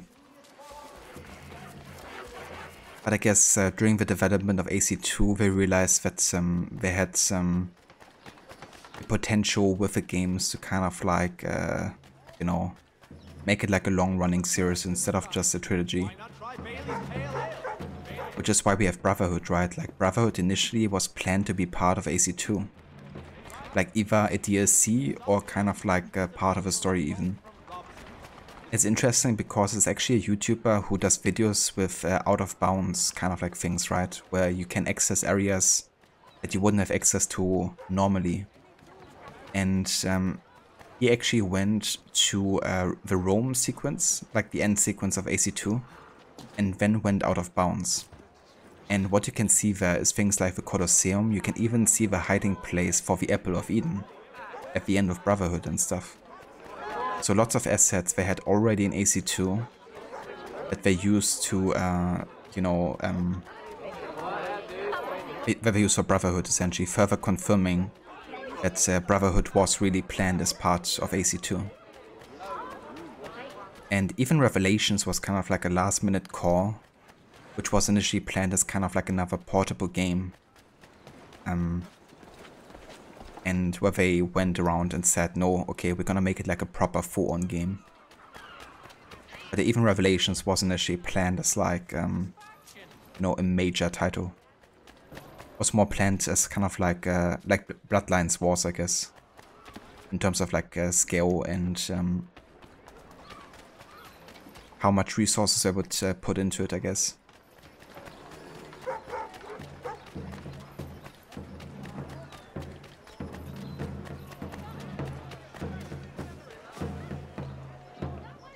Rather fits how each Desmond Saga games felt like one episode of a series ending and the next episode picking up directly afterwards. Definitely.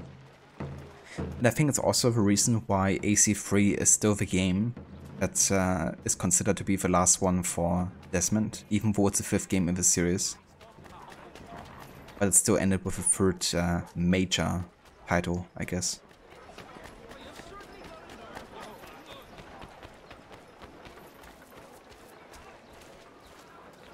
Yeah, there's actually a really cool YouTube channel. I can actually link that real quick. Because that channel has like lots of insider information regarding Assassin's Creed. And yeah, they do like lots of videos on out of bounds and secrets and stuff. It's actually the same channel that made the dancing video that I posted the other day, if you remember, Rod. So they have like super insightful but also super funny videos. But if you want to have a look, that's the channel.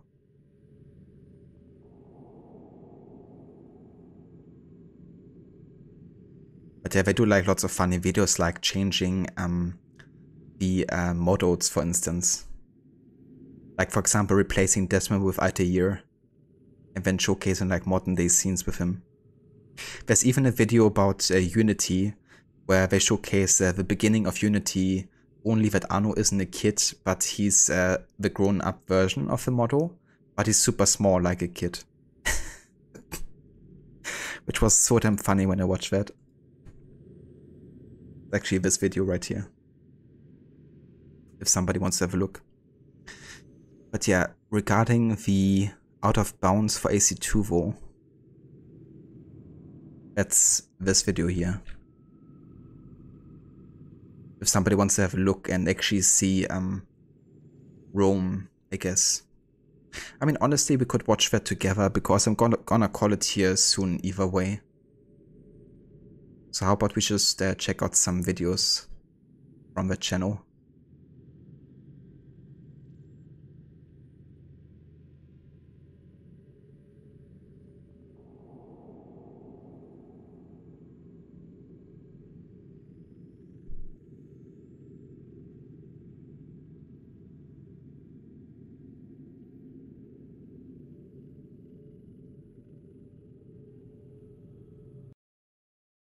Yeah, let's have a look. There's actually a bug that he creates with a flying machine, I think. I think he's putting Ezio in a flying machine, and then he's removing the flying machine, which makes you able to fly around with Ezio looking like that.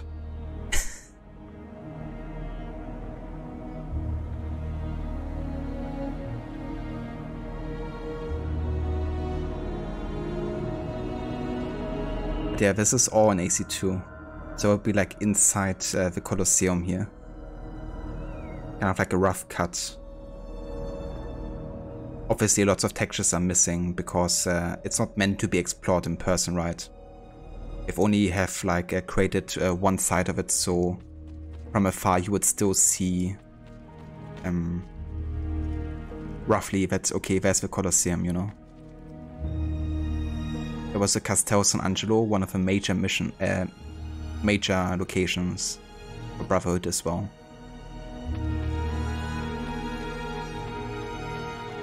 This is the Vaticano district, actually.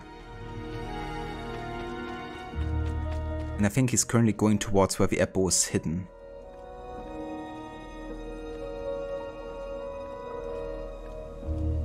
No kidding, Führer.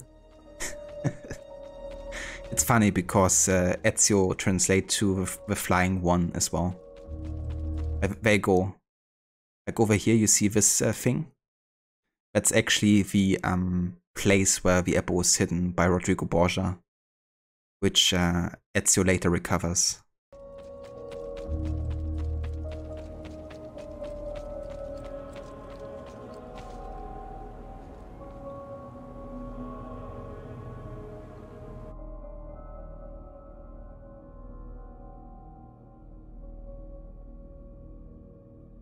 Ezio's such a sassy flyer. He sure knows how to. Yeah, this channel honestly has been really interesting. And I haven't even seen all of the videos yet.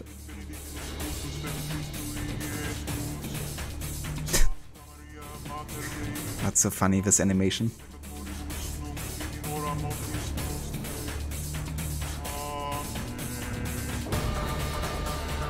Yeah, that's awesome boss music from the end of AC2 actually. Fun fact, but this music you can only unlock in AC2 if you manage to not get full notoriety in the final mission. So if you go ahead and actually kill all the guards in the final mission, then you don't unlock that music.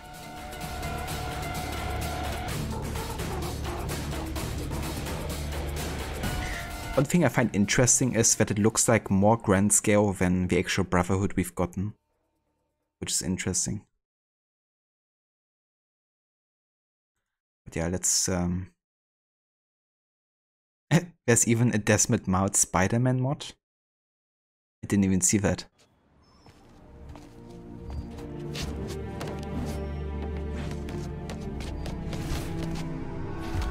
I know there's like lots of mods for Spider-Man, right? Where you can also play as the protagonist from GTA San Andreas and stuff.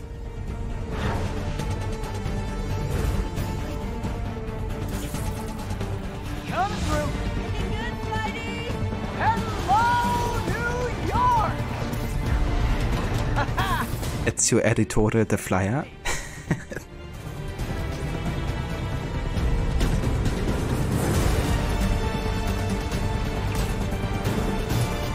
But there's actually lots and lots of mods for the Spider-Man games nowadays.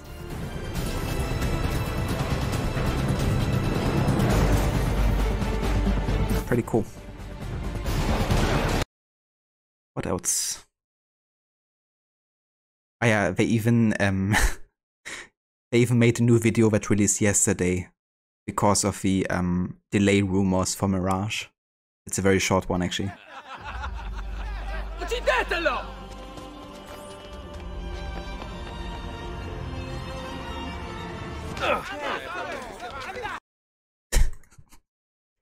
Ubisoft throwing Mirage at the Assassin's Creed fans' face.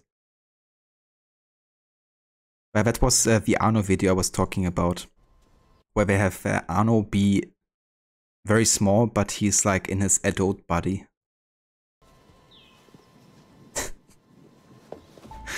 Ah, that cracked me up so much, watching that.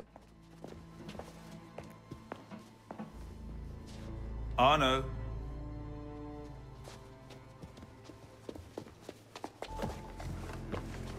Can't I go with you, Father? Courage, my boy. You wait just here. I will return when this hand reaches the top. That's forever. Not as long as all that. And when I get back, we'll see the fireworks. And Arno, no exploring, hmm? Yes, Father.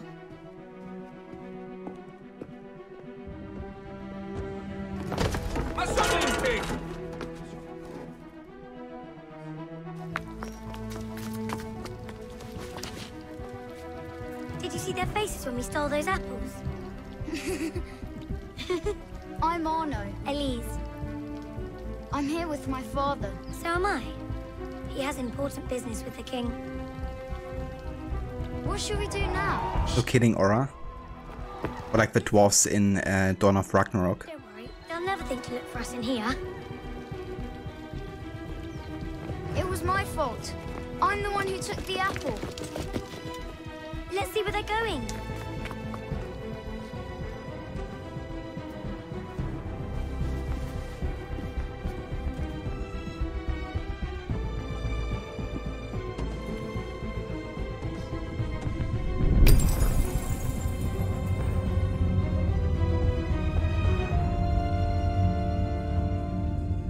Come away, boy.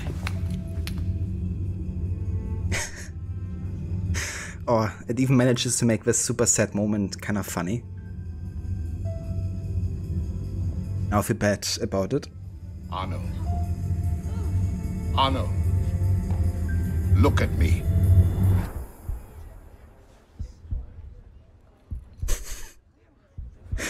Oh, Jesus.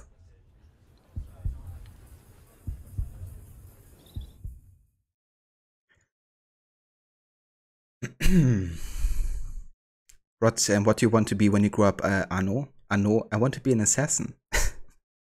Don't you see? That's why I have all these ropes on already. And the hidden blade. Yeah, goddamn Shay. Thank God I don't have to, I don't actually have to play Rogue this year. Speaking of Shay, there's Arno meets Shay mod.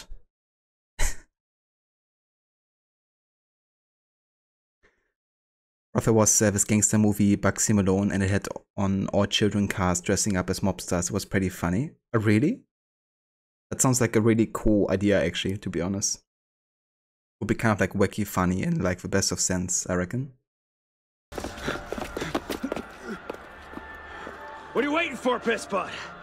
It's time to jump. What? Prison scrambled your brains, old man. Drink took care of that a long time ago. Now get up here! I can't, that's impossible! Impossible? That's the purview of every assassin boy!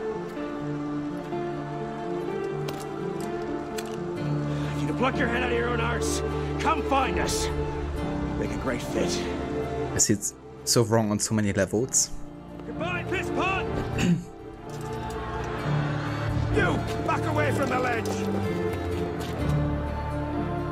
I make my own piss pot. Yeah, you get the draw. Let's see, is there anything interesting? I mean, the dancing one is super funny. Ah, this was actually really interesting. That isn't like based on humor, but actually like more inside information. But you know, of course, the ending cutscene for AC3, right? There's actually like a prototype version for it, which was kind of like used as kind of like how they wanted to portray, I guess, the ending cutscene. It's kind of interesting seeing that like in comparison to how it ended up being. It's a lot less epic, I guess, but it actually evokes like a more fitting feeling to some degree. So we can actually showcase that as well.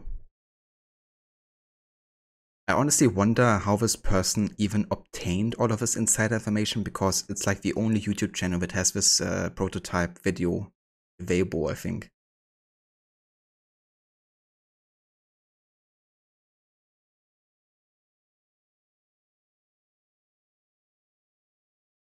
Yeah, that's the thing, right? Like, when Unity was written, Shay wasn't a character yet. So they only knew, okay, yeah, we have this like unknown killer that's gonna kill Arno's father, but it wasn't a character yet, which is why you never really see the face or, you know, who was the killer. And when Arno's actually going through the initiation ritual for the assassins, he's actually not killing Shay, he's killing himself, like part of himself.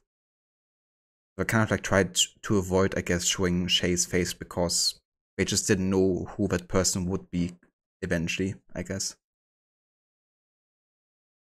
But yeah, definitely is a missed opportunity on Rogue's part, I guess, a little bit, I guess. That they didn't do a better job kind of like trying to connect that properly.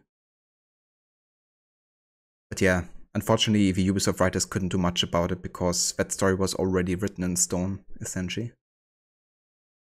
But yeah, let's have a look here at this early ending prototype cutscene, actually.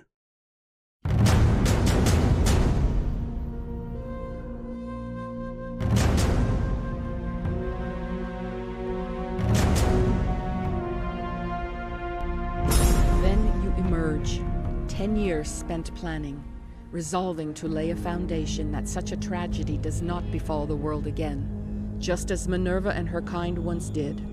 And you see what came of that. You will become a symbol to those who survive. Hope, knowledge, determination. You will inspire them to rebuild, to thrive once more. And as the world heals, so too will humanity. But you are just a man with only decades left to live. You pass from the world, leaving behind only a memory, a legacy. You will be remembered first as a hero, later as a legend, and in time, as a god. It is the cruelest fate, to have written words that meant well, and see them perverted into something wicked and unwise. What was meant to encourage life, used instead to excuse taking it. And so now you see, that what befell Minerva and her kind will be repeated. There is no salvation in that direction, only another cycle of the same. So tell me, how is this better?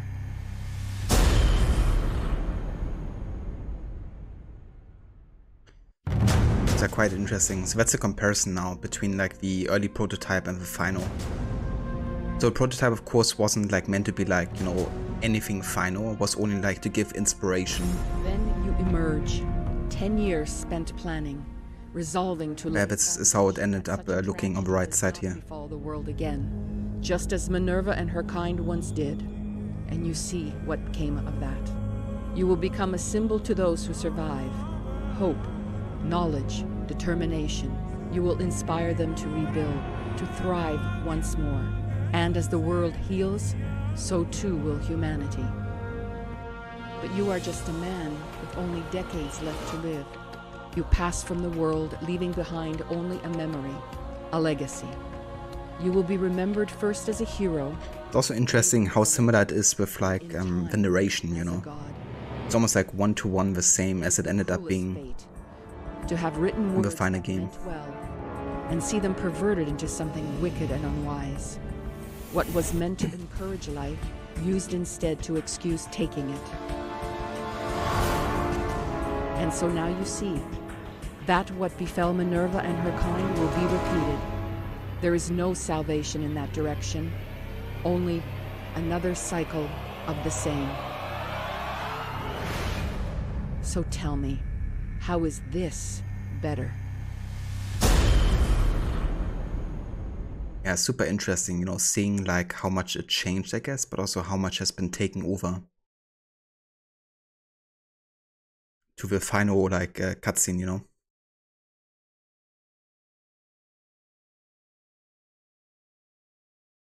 What else? Anything interesting? As you can see, there's like lots and lots of videos here. So much you could check out. But yeah, I think I'm only gonna showcase one more video for today.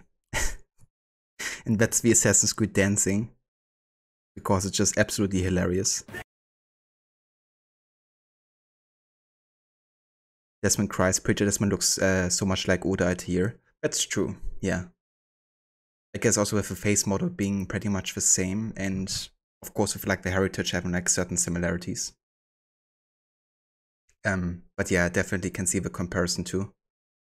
Yeah, it's definitely quite interesting, you know, like what would have happened if Desmond didn't stop the apocalypse, you know.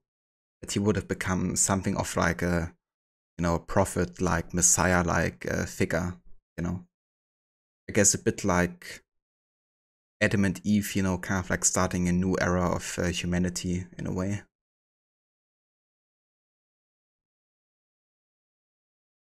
But yes, but Juno, is this actually what would have happened, or did you see this as a possible outcome and just pretend it was actually connected to the calculations you made to ultimately have Desmond be at that point? That's true. You know, there's definitely also a certain level of like manipulation going on there as well. I mean, we have Minerva 2 at that point, and she doesn't necessarily contradict what Juno is saying will happen. But yeah, I mean, that is just a calculation, right? And it's questionable if that's actually how things would have gone down. Exactly, you know. Obviously, you know, you have a certain liberty in what you want to be doing. And with Desmond knowing what's to come, potentially, right? He could, for example, choose not to do that role, you know, not to become that messiah of a new human era, you know, now that he knows what could happen. So that means, you know, like it's all about Desmond's choice, really. It's just one scenario that could be happening of many others, you know. Down the Leap of Faith, Assassin Hole. Indeed. But yeah, this is another funny mod video. So what the person has done is basically make people in cutscenes dance around like people that are getting poisoned. You know, like when you go with a poison blade to a guard and you stab them, they kind of like swing around the weapon and stuff, or the fist in like, you know, kind of like a confused manner. And he created like different cutscenes where people pretend to be dancing like that. Auditori are not dead! I'm still here! Me! Ezio! Ezio Auditore! Silenzio! Silenzio! Giovanni Auditore! You and your accomplices stand accused of the crime of treason. Have you any evidence? Buonasera, dear. We were just talking about you. Surprised to see you here. I thought the Patsy hired others to do their dirty work. It's your family that cries for guards when there's trouble. Not guards. Who are you? Somebody came before. Even when we walked the world, mankind struggled to understand our existence. No!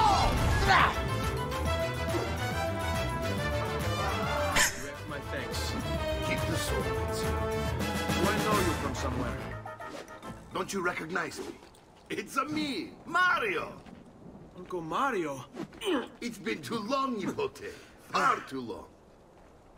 I heard what happened in Firenze. Terrible. Terrible. Oh dear. Yeah, there's like so many mod videos that the person has done. It's actually crazy. There's also like things like different camera angles, right? Like for example, 3 weeks ago he released a video where you can see Haytham's rooftop speech in first person if you want to, which is also pretty cool actually. But yeah, so a gold mine for funny Assassin's Creed content if you want to check it out. But yeah, either way though, this is gonna be where I would call it for today for AC3 and I guess AC in general. I want to thank you all so much for joining me today for the end of Forza Horizon and also for some of this here. I'm gonna be back tomorrow, of course, with another stream. Well, I haven't decided yet if I'm gonna be starting the Ballad of Gay Tony DLC or if I'm gonna be playing more AC3. I'm gonna make a decision about that tomorrow, depending on what I feel like playing. But yeah, it's definitely gonna be one of the two though. So you can expect either of them to be streamed tomorrow.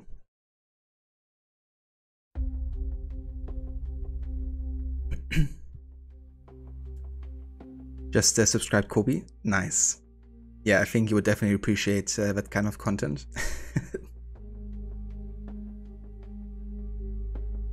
No worries, Aura.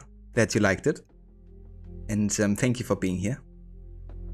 No worries, Ivarot. Thank you also for joining. And thanks also again for the raid earlier as well. If you guys actually haven't checked out Rod's channel before, then I would highly recommend doing so because he's another massive fan of the AC games. And he's playing them every weekend. Currently he's also doing a playthrough of AC3 as part of his annual playthroughs of the AC saga. And he's also doing a challenge, which is the no desync challenge. Which basically means that every time a mission will desync him, he has to completely restart the entire memory. And he's kind of like switching it up for every AC game in the series. So yeah, for Black Flag it's gonna be an entirely different challenge again. No worries, Sadie. Thank you also for joining us and for being here today. I hope the rest of your project goes well with the VR of London Underground. Definitely keep us updated on the progress with that as well, if you like.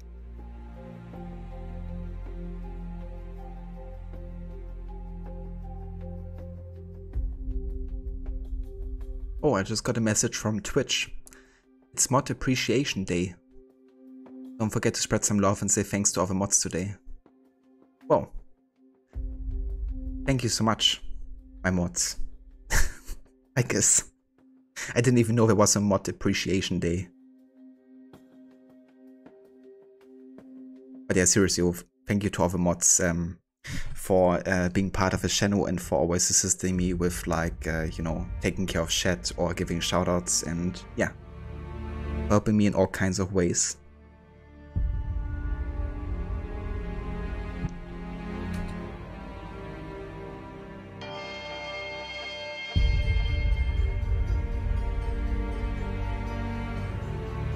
Sounds good, Sadie. I definitely hope it goes well with the rest of the project. And no worries, Rod. More than happy to give you a shout out. And yeah, since it's Mod Appreciation Day, let's also give a shout out to Kobe. Kobe's only doing like sporadic, spontaneous streams, as you can see. But she's also a big fan of games like Assassin's Creed, Horizon Zero Dawn, and Forbidden West, of course, being among her favorites. She's also been playing It Takes Two with a friend of hers. And yeah, it's just a really cool person to check out. So if you want to leave a follow and catch a stream every now and then definitely go ahead and check that out too. Also want to thank again all the follows today. Marcus D, Kelesh, Reuven, Pepsi and Cloudy Woods, thank you guys for joining today and for following.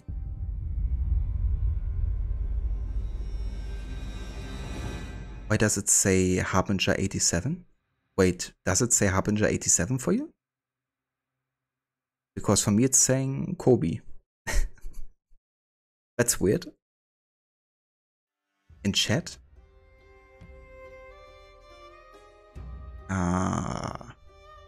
I mean, for me it's still saying Kobe, but I have no idea. Must be a twitchy thing again.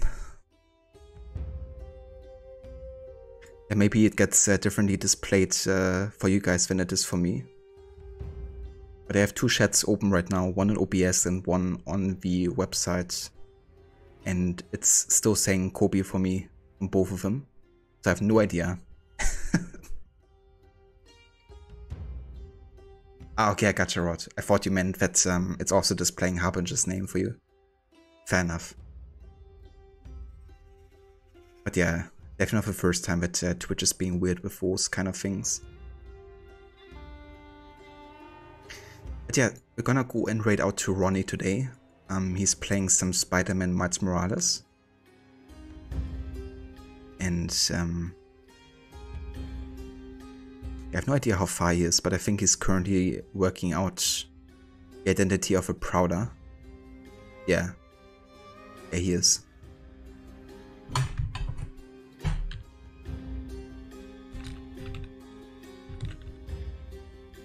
So if you want to come along with a raid and say hello to Ronnie, you have the raid emotes that you can copy and paste if you like. And yeah, I'll be back tomorrow. So until then, I hope everyone is having a great rest of the day. And I will catch you all very soon again for more of either AC3 or GTA. So yeah, have a good one and take care.